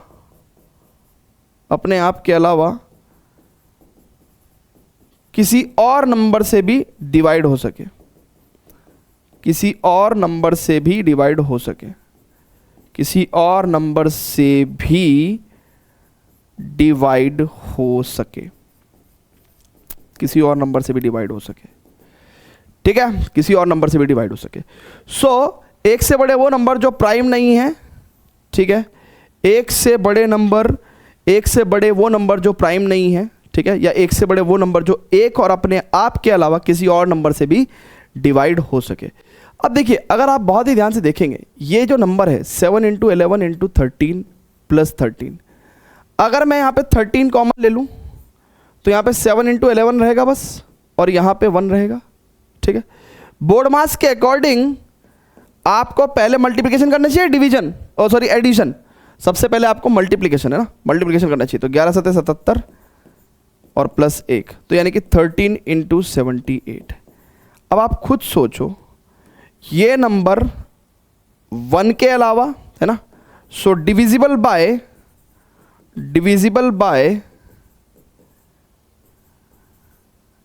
ठीक है ना, divisible by numbers other then. तो ये जो नंबर है वो 1 और इस नंबर, ये नंबर क्या है लेट्स से, ठीक है, ये नंबर लेट्स से मैं कितना कह दूं 78 × 13, 13 × 8 = 104. ठीक है, 13 × 8 = 104, हासिल को 10, 13 × 7 = 91 और 10 101 है ना, 1014. So this is 1014. अब ये नंबर 1 एंड 1014 के अलावा 13 और 78 दोनों से डिविजिबल है, क्योंकि 13 और 78 को मल्टीप्लाई करके आया है. So divisible by numbers other than 1 and 1014. That means that means divisible by 13 and 78 both. Hence ये जो भी था 7 into 11 into 13 plus 13 is a composite number. Is a composite number. I'm not sure आपके school में या आपके teacher ने किस तरीके से सॉल्व कराया होगा, बट इसको ऐसे भी सॉल्व आप कर सकते हो बड़े प्यार से, और कोई इसमें बुराई नहीं है, आपको और बेहतरीन नंबर मिलेंगे। ठीक है भैया, क्लियर है क्या? जल्दी से बोल दीजिए। सिमिलरली हमारे पास दूसरा भी एक नंबर है, ठीक है। सो बहुत ही ध्यान से देखेंगे बच्चों, दूसरा भी नंबर है, ठीक है, तो उसको भी हम लोग ऐसे ही सॉल्व करेंगे, तो मैंने जैसा कि आपको कहा है कि हर टाइप का क्वेश्चन हम कवर करेंगे, बेटा अगर आपको ये डेफिनेशन आपने लिख ली हो तो प्लीज़ एक बार को वीडियो को पॉज करके ये दोनों चीज़ें आप लिख लीजिए, सो दैट कि मैं राइट साइड का जो पोर्शन है उसको हटा के ये रेस्ट वाला पार्ट भी सॉल्व कर सकूँ ना, यानी कि जो दूसरा पार्ट है उसको भी मैं सॉल्व कर सकूँ, है ना, उसको भी मैं सॉल्व कर सकूँ। सो बच्चों बहुत ही ध्यान से देखिएगा, तो अब बच्चों बहुत ही ध्यान से देखिएगा, नंबर क्या है 7 into 6 into 5 into 4 into 3 into 2 into 1 plus 5। अब मैं अगर 5 कॉमन ले लूँ तो 7 into 6 into 4 into 3 into 2 into 1 रह जाएगा, प्लस यहाँ पे 5 की जगह 1 आ जाएगा। पहले मल्टीप्लिकेशन होगी या एडिशन? पहले मल्टीप्लिकेशन, तो पहले मल्टीप्लिकेशन कर लेते हैं। इट इज़ 7 छिंग 42 इंटू 4 तिया 12 दूनी 24, तो 42 इंटू 24 लिख देते हैं यार, कितना हो गया? इट इज़ 4 दूनी 8, 4 चौक 16, 2 दूनी 4, 2 चौक 8, 8 6 4 10 का जीरो हासिल को 1, 8 1 9 1 10, तो 1008। So it is 1008 plus 1। अब एडिशन होगा, यानी कि 5 इंटू 1009। सो ये प्रोडक्ट कितनी हो गई? ये हो जाएगी 5 ने 45, राइट, 0 5 एकम 5, तो 5045। अब ये जो नंबर है, ठीक है, ये जो नंबर है 5045, ये 1 से भी डिविजिबल है, अपने आप से भी डिविजिबल है, और इसके अलावा आप देखो ना, ये इससे भी डिविजिबल होगा, इससे भी डिविजिबल होगा, ये इससे भी डिविजिबल होगा, और इससे भी डिविजिबल होगा, ठीक है। तो ये 1 और अपने आप के अलावा, ठीक है, बहुत ध्यान समझना बच्चों, ये नंबर 5045 ये 1 और अपने आप के अलावा 2 अलग नंबर से भी डिविजिबल है, क्योंकि इन्हीं को तो प्रोडक्ट करके ये नंबर आया है, तो इसका मतलब इट्स अ कॉम्पोजिट नंबर। तो हम लिखेंगे कि as 5045 is divisible by 5 and 1009 which is other than 1 and itself, hence composite number, clear है बच्चों? जल्दी से बोल दीजिए प्लीज, hence composite number। ठीक है भैया, क्लियर है भैया? तो ये चीज तो मैंने आपको सिर्फ फील करने के लिए यहाँ पे लिख के दिखाई है, लिखने की जरूरत नहीं है, ठीक है, क्लियर है? आप इतनी बात लिखें। तो ये इसके साथ हमने एक और टाइप का क्वेश्चन आपका एनसीईआरटी से कवर किया है, कुछ भी छोड़ेंगे नहीं, ये मतलब ऐसा वन शॉट नहीं है कि 5-10 क्वेश्चन करा दिए, ठीक है, वन शॉट हो गया, नहीं, एवरी सिंगल टाइप का क्वेश्चन अपन कवर करेंगे, ठीक है। सो स्टूडेंट्स, उम्मीद कर रहा हूँ कि ये चीज़ें आपको यहाँ तक अच्छे से आ रही होंगी ना, मज़े से आ रही होंगी, ठीक है। आगे चलें क्या बच्चों? आगे चलें क्या? जल्दी से बता दीजिए, आगे चलें क्या? वेरी गुड बच्चों। ओहो, तो एक कुछ इस तरह की वर्ड प्रॉब्लम्स और आती हैं, तो मतलब जब वर्ड प्रॉब्लम आ जाए तो मतलब समझो कि फंडामेंटल थ्योरम ऑफ अर्थमेटिक का एंड आ रहा है, ठीक है। सो ये वर्ड प्रॉब्लम्स आती हैं कुछ इस तरह की, ठीक है, और यहाँ पे एक करा रहे हैं, ठीक है ना। इसके अलावा जो डिफरेंट हमारी, जैसे हमने आपको बताया है कि आप Oswal Gurukul most likely question bank से सभी क्वेश्चंस को अटेम्प्ट करें, बहुत प्यारी प्यारी वर्ड प्रॉब्लम्स, आपको 4 किताबें करने की ज़रूरत नहीं है, आपको सिर्फ 1 किताब करने की ज़रूरत है, बहुत प्यारे आपके जो है उसके अंदर वर्ड प्रॉब्लम्स आपको मिलेंगी, ठीक है। सो एनसीईआरटी में एक थी तो हमने इसको कंसिडर किया, ठीक है। सो आइए देखते हैं बच्चों वो क्या कह रहा है। कह रहा है कि there is a circular path around a sports field. तो एक सर्कुलर पाथ है, ठीक है। Sonia takes 18 minutes to drive 1 round, ठीक है। तो सोनिया को कितने मिनट लग रहे हैं भैया? सोनिया को, अगर सोनिया ने यहाँ से स्टार्ट किया तो उसको वापस आने तक पूरा मतलब 18 मिनट्स लग रहे हैं ना। सोनिया को 18 मिनट्स पर राउंड, 18 मिनट्स पर राउंड, ठीक है, okay. And Ravi takes 12 minutes for the same. अब रवि क्या करता है भैया? रवि सेम राउंड को 12 मिनट में, यानी कि रवि थोड़ा फास्ट है भैया ना। सो रवि भैया क्या करते हैं? 12 मिनट्स एक राउंड में ख़त्म कर देते हैं ना, ठीक है। 12 मिनट्स में एक राउंड में ख़त्म कर देते हैं ना, एक राउंड को 12 मिनट्स में ख़त्म कर देते हैं। Suppose they both starts at the same point, okay. तो अब रवि और सोनिया सेम पॉइंट पे, यानी कि इसी ग्राउंड में सेम पॉइंट से रवि एंड सोनिया स्टार्ट करते हैं, ठीक है ना। दोनों ने रवि और सोनिया ने सेम ग्राउंड में एक ही पॉइंट से स्टार्ट किया, है ना। गेट सेट गो, ऐसे, ठीक है। After how many times will they meet again at the starting point. वो कह रहा है कि अब भैया दोनों तो भाग चुके हैं, अब ये तेज भाग रहा है, ये धीरे भाग रहा है ना। क्वेश्चन बढ़िया है, एक ही पॉइंट से गेट सेट गो, है ना। तो बच्चे भागे, अब दोनों बच्चे भाग रहे हैं, ये तेज भाग रहा है, ये धीरे भाग रहा है। वो कह रहा है कि भैया after how many times will they meet again at the starting point, कितने समय बाद वो वापस से यहां पे मिलेंगे। तो मैं कह रहा हूं कि भाई मान लो, है ना, मानने में क्या जाता है, रवि m राउंड्स बाद मिलेगा,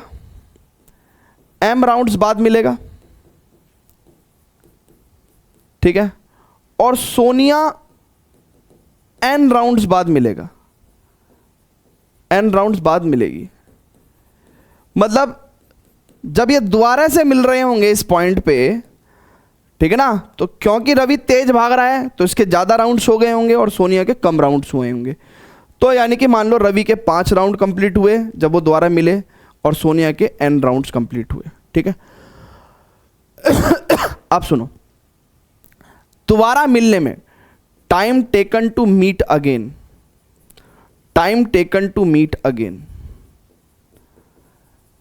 ठीक है भैया, कितना टाइम लिया गया दोबारा मिलने में?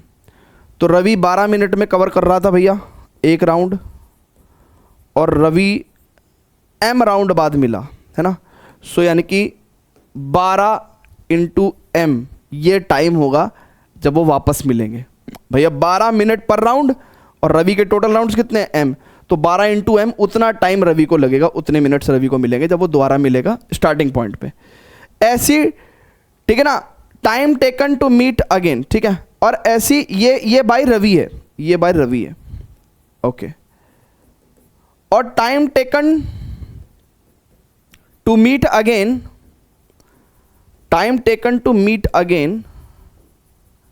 बाय सोनिया।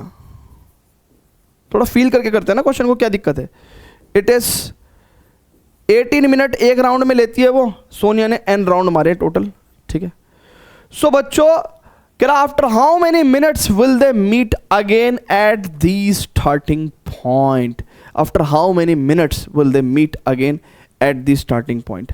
अब बच्चों बहुत ही ध्यान से समझना, ये जो भी टाइम लगा 10 मिनट, 15 मिनट, 1 घंटा, 2 घंटा, क्या ये दोनों टाइम इक्वल है? क्या ये दोनों टाइम इक्वल है क्या?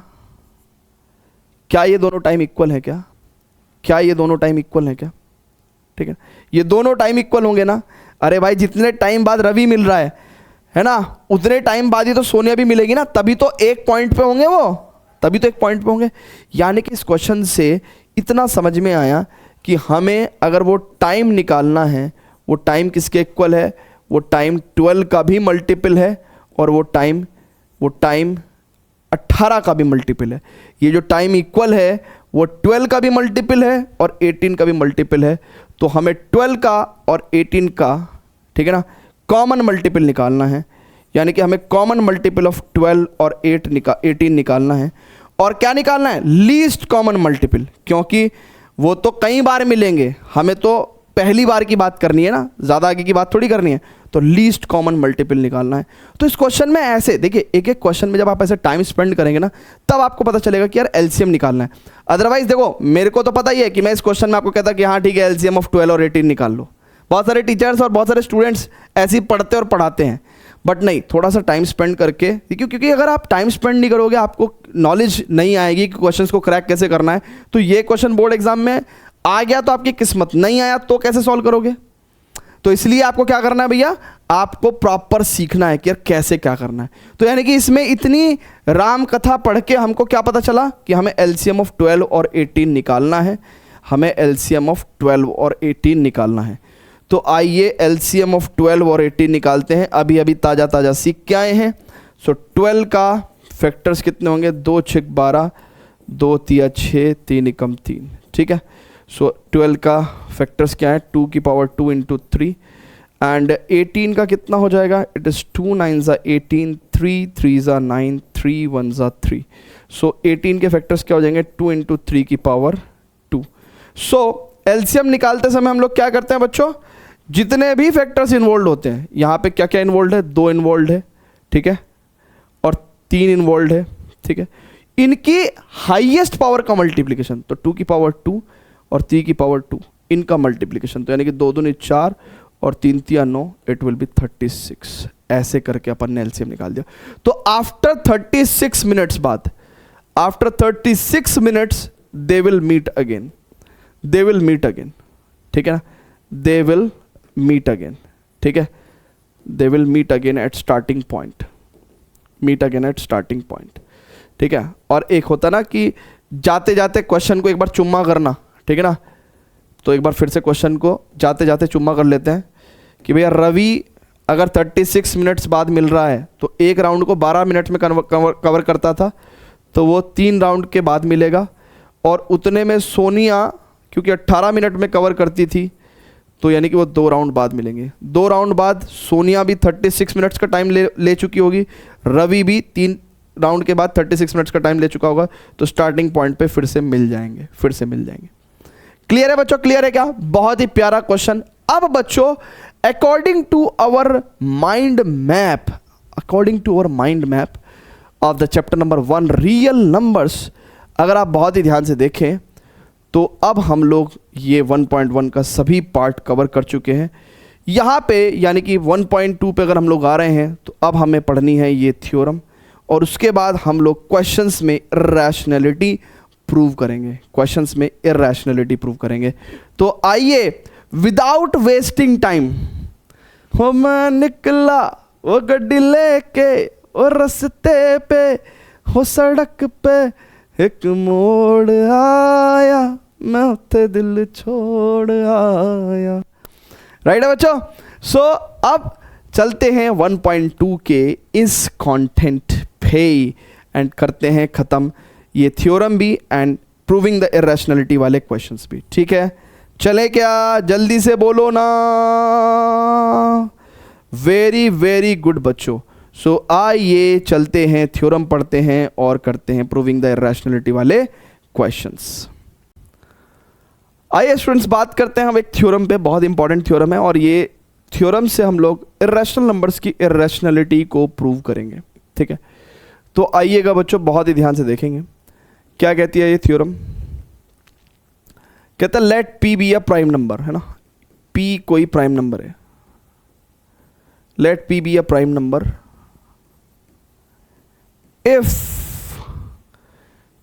p divides a square, if p divides a square, अगर p a स्क्वायर को डिवाइड कर पाता है, p एक प्राइम नंबर है और वो a स्क्वायर को अगर डिवाइड कर पाता है, देन p डिवाइड्स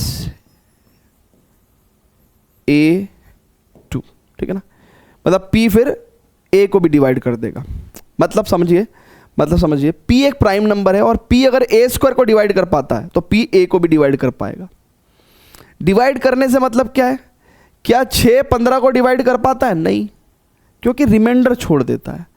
6 जब 15 को डिवाइड करता है तो रिमाइंडर छोड़ देता है। तो जब रिमाइंडर छोड़ेगा ना, इसी वजह से मैं कह रहा हूं कि 6-15 को डिवाइड नहीं कर पा रहा। डिवीजन कब कहेंगे जब कोई नंबर विदाउट रिमाइंडर किसी दूसरे नंबर को डिवाइड कर पाए, विदाउट रिमाइंडर, ठीक है ना। So if p divides a square and leaves no remainder then p can also divides a living no remainder, ठीक है। तो ये बहुत इंपॉर्टेंट थ्योरम है, इसको जरा नोट करेंगे। अब इस थ्योरम का एप्लीकेशन या इस थ्योरम को हम अप्लाई करेंगे इरेशनल नंबर्स की इरेशनलिटी प्रूव करने में, ठीक है। सो जैसे ये एक बहुत ही प्यारा है, ठीक है, क्वेश्चन है ना। तो ये क्वेश्चन है, तो क्वेश्चन ऐसे आएगा कि प्रूव करो √2 एक इरेशनल नंबर है। देखो हमें पता तो है, ये तो हमने 9th क्लास में पढ़ लिया था कि √2 जो है वो एक इरेशनल नंबर है, बट हमें को प्रूव करके दिखाना है। कैसे करेंगे भैया? तो इसके लिए जो अप्रोच लगती है ना बच्चों, इसके लिए जो अप्रोच लगती है वो होती है हमारी कॉन्ट्राडिक्शन अप्रोच, कॉन्ट्राडिक्शन मेथड। मतलब किसी चीज को अगर हमें इरेशनल प्रूव करना है तो हम उसका उल्टा एज्यूम कर लेंगे। तो मैं क्या एज्यूम कर ले रहा हूं? मैं ये एज्यूम कर रहा हूं कि लेट √2 बी रैशनल। मैं यानी कि मुझे प्रूव तो इरेशनल करना है और मैं एज्यूम क्या कर रहा हूं कि लेट √2 बी रैशनल, है ना, ये रैशनल क्वांटिटी है। और बाद में जाके कह दूंगा कि ओहो ये तो मैंने गलत मान लिया। तो अगर ये गलत मान लिया तो सही क्या मानना था? इरेशनल। तो ऐसे करके कॉन्ट्राडिक्शन अप्रोच से इसको प्रूव करते हैं। तो देखिएगा बहुत ध्यान से, लेट √2 बी रैशनल। अब अगर √2 रैशनल है बच्चों तो √2 को आप p/q की फॉर्म में एक्सप्रेस कर सकते हो।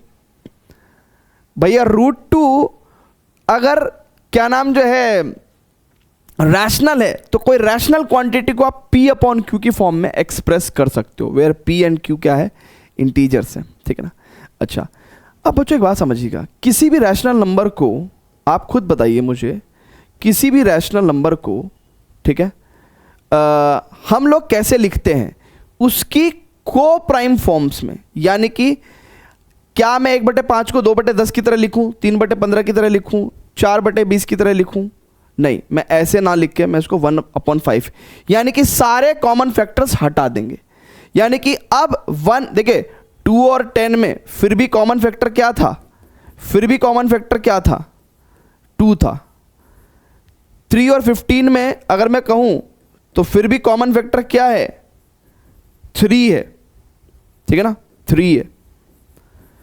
लेकिन 1 और 5 में कोई भी कॉमन फैक्टर नहीं है। तो यहां पे मैं लिख दे रहा हूं कि here p and q does not have p and q does not have any common factor, does not have any common factor, कोई कॉमन फैक्टर नहीं है।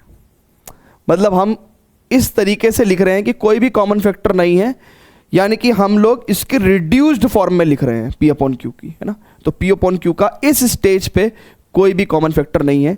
तो जो स्टेज हमने ली है वो भी, उसमें भी कोई कॉमन फैक्टर नहीं है। अब मल्टीप्लिकेशन करते हैं, क्रॉस मल्टीप्लिकेशन। तो √2q बराबर p हो जाएगा, squaring both side 2q square बराबर p स्क्वायर हो जाएगा। स्क्वायरिंग बोथ साइड लिखने की जरूरत भी नहीं है, लिख भी सकते हो, स्क्वायरिंग बोथ साइड लिख भी सकते हो। अब बच्चों बहुत ही ध्यान समझेंगे, बहुत ही ध्यान समझेंगे। यानी कि q स्क्वायर बराबर p स्क्वायर/2। ओहो, इसका मतलब क्या है बच्चों? इसका मतलब क्या है बच्चों? बहुत ध्यान से देखेंगे।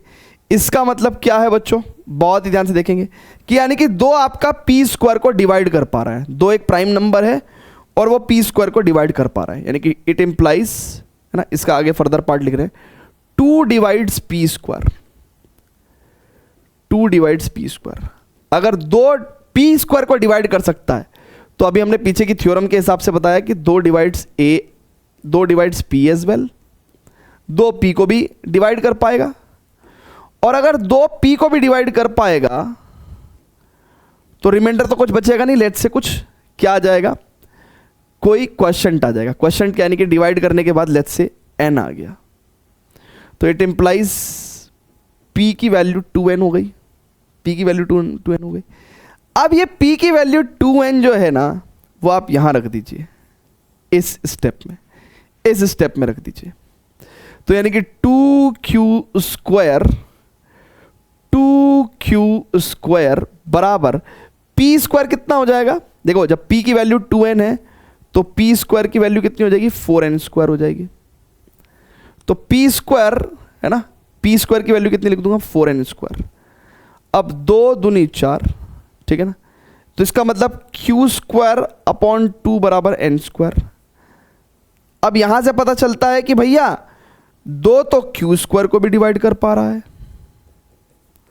2 तो क्यू स्क्वायर को भी डिवाइड कर पा रहा है, इसका मतलब 2 डिवाइड्स क्यू एज वेल।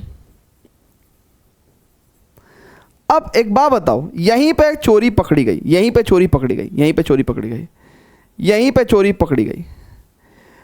कल तक तो आप कह रहे थे कि P और Q को के बीच में कोई कॉमन फैक्टर नहीं है। अब आप कह रहे हो कि जी देखो ना, बहुत ध्यान से देखेंगे। अच्छा चलो ठीक है, मैं अगले स्टेप पे आपको लेके चलता हूँ, अगले स्टेप पे आपको लेके चलता हूँ, अगले स्टेप पे मैं आपको लेके चलता हूँ, ठीक है, अगले स्टेप पे मैं आपको लेके चलता हूँ, अगले स्टेप पे मैं आपको लेके चलता हूँ। थोड़ा और अच्छे से फील होगा आपको, है ना, थोड़ा और अच्छे से फील होगा।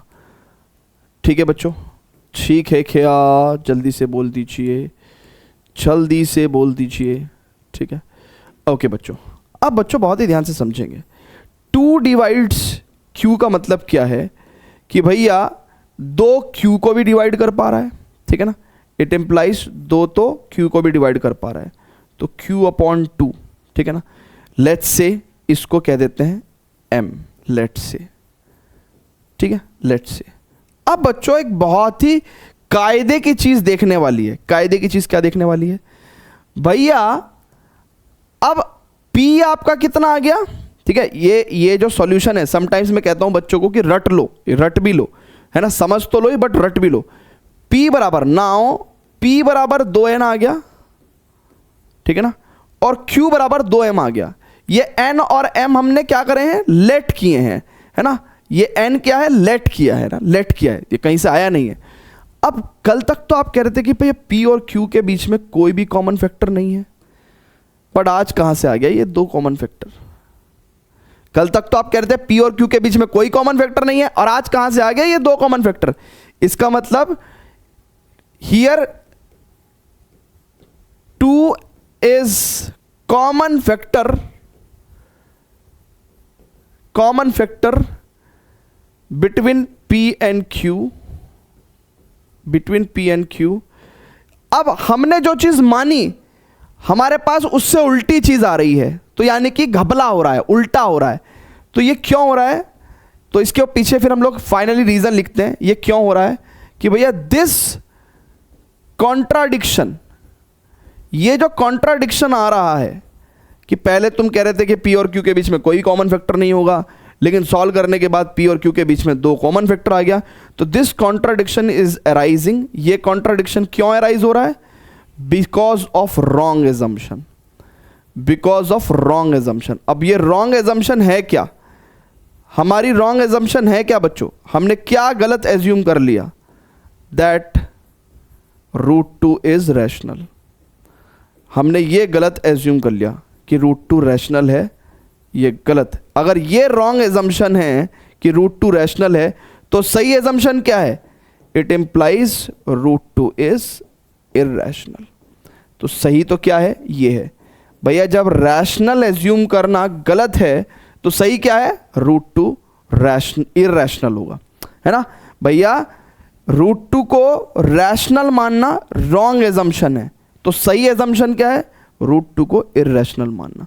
तो कॉन्ट्राडिक्शन अप्रोच से हमने √2 को इररेशनल प्रूव किया।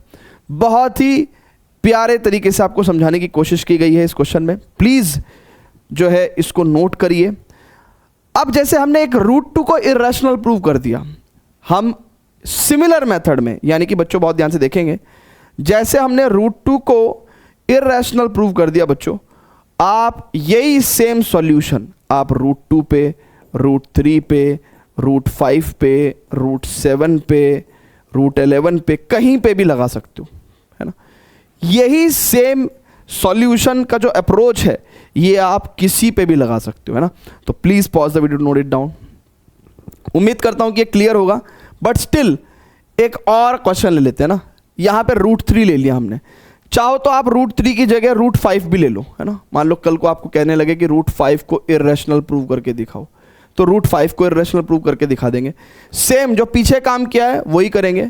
सबसे पहले क्या करेंगे, लेट कर लेंगे रूट 5 को कि ये एक रैशनल है, लेट रूट 5 इज रैशनल, ठीक है। इट एम्प्लाइज रूट 5 किसके इक्वल होगा, P अपॉन Q के फॉर्म के इक्वल, और यहाँ पे P एंड Q का कोई भी कॉमन फैक्टर नहीं है, ये रिड्यूस्ड फॉर्म में लिखा है हमने, P and Q have no common factors, ठीक है, इनके कोई भी कॉमन फैक्टर्स नहीं है, ठीक है। क्रॉस मल्टीप्लिकेशन होगी, रूट 5 इंटू Q बराबर P, स्क्वायरिंग बोथ साइड होगी तो यानी कि 5Q स्क्वायर बराबर P square. It implies Q square बराबर P स्क्वायर अपॉन 5, यानी कि अगर 5 P स्क्वायर को डिवाइड कर सकता है, 5 divides P square, it implies 5 अगर P स्क्वायर को डिवाइड कर सकता है तो 5 डिवाइड्स P एज वेल, ये 5 P को भी डिवाइड कर सकता है ना। अगर 5 P स्क्वायर को डिवाइड कर सकता है तो 5 डिवाइड्स P एज वेल। तो अगर 5 P को डिवाइड कर सकता है तो लेट से डिवीजन करते समय क्या आया होगा, रिमाइंडर तो बचा नहीं होगा, तो एक क्वेश्चन आया होगा, लेट से वो क्वेश्चन क्या है, n है, लेट से, ठीक है। तो अब बच्चों बहुत ही ध्यान से समझना है ना। देखिए जब कोई चीज़ आती है तो हम उसको बहुत स्पीड में फिर बच्चों को बता देते हैं। अब P इज इक्वल टू कितना आ जाएगा बच्चों, इट इज 5n, ठीक है। अब यही सेम वैल्यू P की वैल्यू 5n कहाँ रखेंगे आप, इस स्टेप में रखेंगे, बल्कि अगर आपकी P की वैल्यू 5n आई है तो P स्क्वायर बराबर कितना होगा, 25n स्क्वायर, ठीक है। ये वैल्यू आप कहाँ रखेंगे, यहाँ रखेंगे, तो इट इम्प्लाइज कितना हो जाएगा बच्चों, यहाँ से क्योंकि क्वेश्चन चेंज हो रहा है तो पेन का कलर चेंज कर ले रहा हूँ, सो 5Q स्क्वायर और P स्क्वायर की जगह 25n स्क्वायर लिख दे रहे हैं, सो 5 पंजे 25, यानी कि अब ये 5Q स्क्वायर को डिवाइड कर पा रहा है, ठीक है। इट इम्प्लाइज बच्चों, इट इम्प्लाइज कि भाई 5 अगर डिवाइड्स Q स्क्वायर है, 5 divides Q square, it implies 5 divides Q as well, ठीक है ना। इट इम्प्लाइज कि 5 Q को भी डिवाइड कर पाएगा, ठीक है। और लेट से इस बार हमारे पास कोई नंबर आया, लेट से M, तो इसका मतलब Q बराबर कितना हो गया भैया, 5M हो गया। अब बच्चों बहुत ही ध्यान से देखेंगे, P बराबर 5N एंड Q बराबर 5M, इट इम्प्लाइज P बराबर 5N एंड Q बराबर 5M। भैया कल तक तो आप कह रहे थे कि P और Q में कोई कॉमन फैक्टर्स नहीं है, बट आज तो कॉमन फैक्टर भी आ गए, सो वाई है ना, here 5 is common factor between P and Q। और ये क्यों हो रहा है ऐसा, कल तक तो आप कह रहे थे कि कोई कॉमन फैक्टर नहीं है, लेकिन आज 5 एक कॉमन फैक्टर हो गया। इट एम्प्लाइज कि भैया ये ऐसा क्यों हो रहा है, ये कॉन्ट्राडिक्शन, यानी कि ये घपला क्यों हो रहा है, मान कुछ रहे हैं निकल कुछ रहा है, यानी कि दिस इज कॉन्ट्राडिक्शन, आप जो मान रहे हैं उसका उल्टे रिजल्ट आ रहे हैं, तो ये कॉन्ट्राडिक्शन क्यों हो रहा है, this contradiction is arising because of our wrong assumption, because of our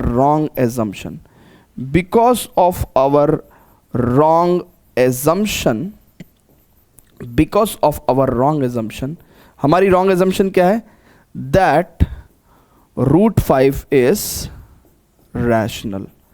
हमारी wrong assumption क्या है कि root 5 एक rational नंबर है, ये wrong assumption है। अब अगर ये wrong है तो right क्या है बच्चों, बताओ, खुद ही बताओ, अगर ये रॉन्ग है तो राइट क्या है, राइट ये है कि इसका मतलब रूट 5 क्या है भैया, एक इर्रेशनल क्वांटिटी है। So it implies root 5 is hence root 5 is an irrational number, ठीक है बच्चों, क्लियर है क्या, जल्दी से बताइएगा। तो फटाफट से इसको नोट करिएगा, फटाफट से नोट करिएगा बच्चों, ग्रेट, बहुत ही बढ़िया। बहुत ही बेहतरीन, बहुत ही बेहतरीन, बहुत ही बेहतरीन। ठीक है, ओके। नाउ बच्चों, we are on the verge of completing this one shot, है ना, इसको खत्म करने की कगार पे हैं हम लोग। And let me tell you कि अब हमारे पास किस तरह के क्वेश्चंस हैं। कुछ इस तरह के क्वेश्चंस हैं, यानी कि sum of two numbers, product of two numbers को हमें रैशनल और इरेशनल घोषित करना है। तो मैं कुछ रूल्स आपको बता देता हूं, ठीक है ना, कुछ रूल्स आपको बता देता हूं। देखिए, rational number plus rational number, है ना, ये Rn क्या है, rational number. Rational number plus rational number एक रैशनल नंबर होगा। Rational number minus rational number, ठीक है, ये भी एक रैशनल नंबर होगा। Rational number into rational number, ये भी एक रैशनल नंबर होगा, ठीक है। एंड बच्चों, rational number divided by non zero rational number, है ना, नॉन जीरो यानी कि ये जीरो नहीं होना चाहिए, is also a rational number, ठीक है। लेकिन क्या इरेशनल नंबर में ये सेम रूल फॉलो होता है? Irrational number plus irrational number can't say कुछ नहीं कह सकते। क्या नहीं कह सकते भैया? कुछ नहीं कह सकते। रैशनल भी हो सकता है, इरेशनल भी हो सकता है। जैसे फॉर एग्जाम्पल, जैसे अगर √2 प्लस माइनस √2, अब ये दोनों क्या है? ये दोनों इरेशनल हैं, इनका जोड़ क्या हो गया? 0 हो गया।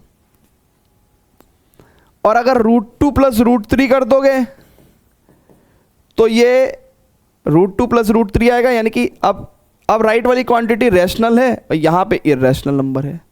तो irrational number plus irrational number we can not say क्या आएगा, रैशनल आएगा कि इरेशनल आएगा, ठीक है।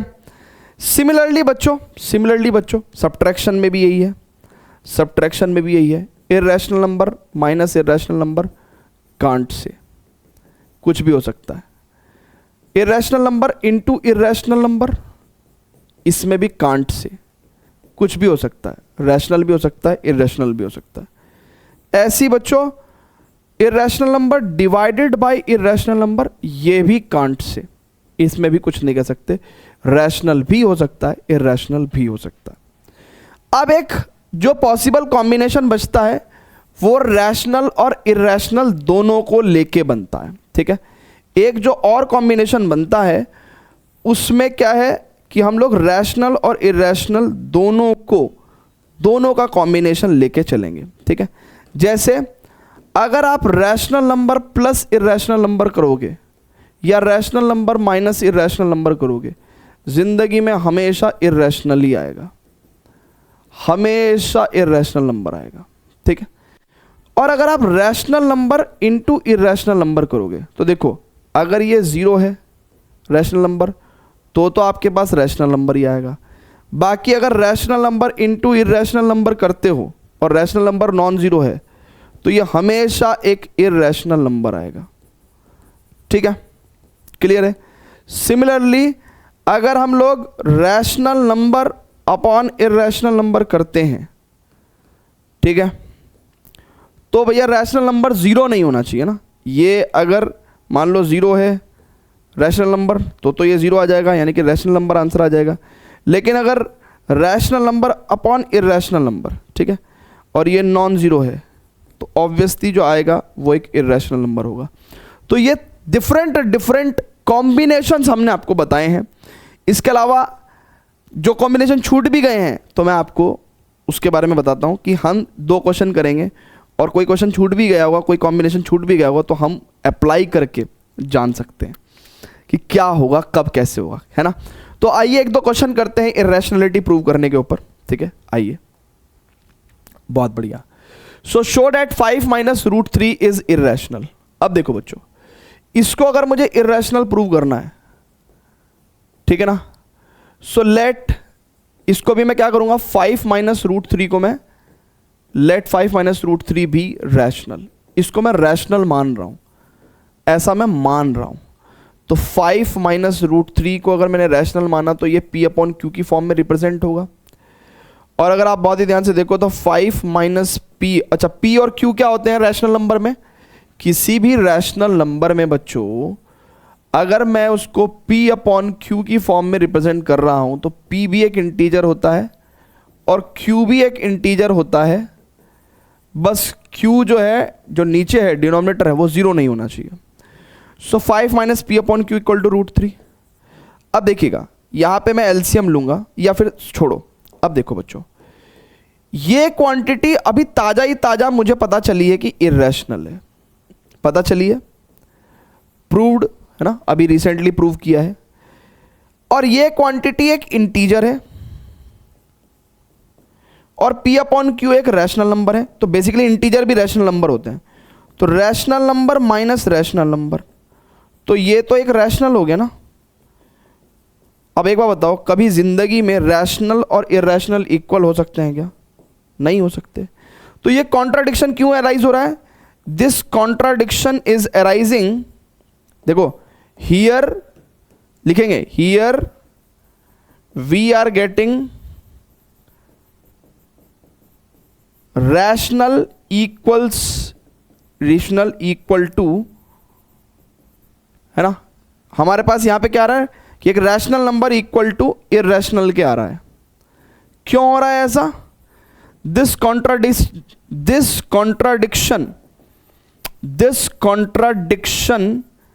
is arising due to our wrong assumption, due to our नहीं रखते, ड्यू टू रॉन्ग एजम्पशन। ठीक है, ठीक है ना, ड्यू टू रॉन्ग एजम्पशन। क्या है वो रॉन्ग एजम्पशन? क्या है बच्चों वो रॉन्ग एजम्पशन? ये कौन सी रॉन्ग एजम्पशन है? ठीक है, मुझे बताओ कि भैया कौन सी एजम्पशन रॉन्ग है हमारी? ये वाली, due to our wrong assumption that 5 minus √3 is rational. ठीक है, क्लियर है? This contradiction is rising because of our wrong assumption that 5 minus √3 is rational, hence सही। अगर ये एजम्पशन रॉन्ग है तो सही बात क्या है? सही बात ये है कि फिर तो ये क्वांटिटी क्या होगी? इरैशनल होगी ना। अगर ये अभी रॉन्ग है तो सही क्या है? 5 माइनस √3 इज इरैशनल। तो ऐसे करके बच्चों आप इरैशनलिटी प्रूव कर सकते हो। क्लियर है क्या? जल्दी से बोल दीजिए। परफेक्ट है क्या सभी को? जल्दी से बता दीजिए। Is it clear to everyone? या अब इस वन शॉट का आखिरी क्वेश्चन है, but before that students please pause the video, note it down. Okay, show that 3√2 is irrational. Show that 3√2 is irrational. ऐसा हमें शो करना है, ऐसा हमें शो करना है। बच्चों बहुत ही ध्यान से देखेंगे। Show that 3√2 is irrational. Now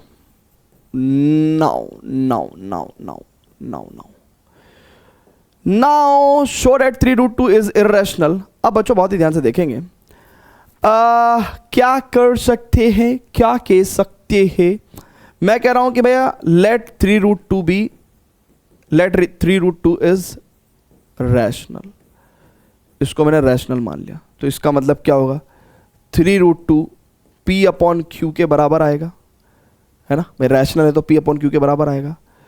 अब √2 को यहीं रहने देते हैं, P अपॉन 3Q को रहने, P अपॉन 3Q को यहां रहने देते हैं। अब देखो P एक इंटीजर है, Q भी एक इंटीजर है और Q इंटू 3 भी एक इंटीजर होगा, यानी कि इंटीजर अपॉन इंटीजर। ये क्वांटिटी तो रैशनल हो गई और ये क्वांटिटी इरैशनल हो गई। √2 को तो अभी ताज़ा ताज़ा ही हमने इरैशनल प्रूव किया है, तो इरैशनल रैशनल के इक्वल कैसे आ सकता बाबा? तो लिखेंगे कि भैया here we are getting irrational equal to rational. Here we are getting irrational equal to rational. Here we are getting irrational equal to rational. Here we are getting irrational equal to rational. This contradiction, भैया ऐसा तो हो नहीं सकता। So this contradiction is arising because of our wrong assumption, because of our wrong assumption, because of our wrong assumption, because of our wrong assumption, ठीक है ना। क्या wrong assumption? That 3√2 is rational, that 3√2 is rational. ये हमारी wrong assumption है भैया कि 3√2 rational है। अब बच्चों बहुत ही ध्यान से समझेंगे, अगर ये एजम्पशन रॉन्ग है तो सही एजम्पशन क्या है? इसका उल्टा, इसका उल्टा ना बाबा, चेक कर लो। तो अगर ये एजम्पशन रॉन्ग है, 3√2 रैशनल मानना रॉन्ग है, तो राइट क्या है? Hence 3√2 is irrational. क्लियर है बच्चों? हमने कोशिश की है मित्रों कि आपको हम हर तरह का सवाल करा पाएं, हर तरह का। उम्मीद करता हूं कि ये चीज़ें आपको बहुत अच्छे से समझ में आई होंगी। ये वन शॉट में हमने एनसीईआरटी के सभी तमाम क्वेश्चंस जो एनसीईआरटी के अंदर मौजूद हैं और बोर्ड्स में पूछे गए भी हैं, सभी तमाम टाइप के क्वेश्चंस हमने कवर करा दिए हैं बच्चों। हमारे माइंड मैप के अकॉर्डिंग की बात करें तो माइंड मैप के अकॉर्डिंग भी अगर हम लोग बात करें बच्चों, हमारे माइंड मैप के अकॉर्डिंग अगर आप चेक करना चाहते हैं तो हम हर चीज़ कवर कर चुके हैं। अब इसके बाद हमारा नेक्स्ट चैप्टर है पॉलिनोमियल्स, वैसे ही उसमें भी माइंड मैप लिख के एक एक चीज़ को कवर करेंगे। यहाँ इस वन शॉट में आपने कंप्लीट एनसीईआरटी का रिवीजन, कंप्लीट जो है सभी टाइप के क्वेश्चंस जो पिछले साल बोर्ड में या उनसे पिछले सालों में आ चुके हैं, यहाँ पे proper revision NCERT all type questions करा चुका हूँ। अब आपको इसके बाद जैसे कि मैंने रिकमेंड किया है, Oswal Gurukul most likely question bank से सभी क्वेश्चंस की प्रैक्टिस करनी है, चैप्टर नंबर 1 रियल नंबर्स में से। Thank you very much, see you very soon. अच्छा, एक चीज़ और बता देता हूँ मैं आपको, इस पर्टिकुलर लेक्चर के नोट्स आपको कहाँ मिलेंगे? कहाँ मिलेंगे नोट्स? कहाँ मिलेंगे नोट्स? कहाँ मिलेंगे नोट्स? कहाँ मिलेंगे? जल्दी बोलो। नोट्स हो चाहे क्लास का नोटिफिकेशन हो, आप सीबीएसई क्लास ऐप डाउनलोड करें, फ्री स्टडी मटेरियल सेक्शन के अंदर जाके क्लास 10th में जाएं और वन शॉट्स ऑल चैप्टर्स के आप एक्सेस कर सकते हो, वहाँ से आपको नोट्स मिल जाएंगे। Thank you very much, love you all, see you very soon in the next chapter, bye bye.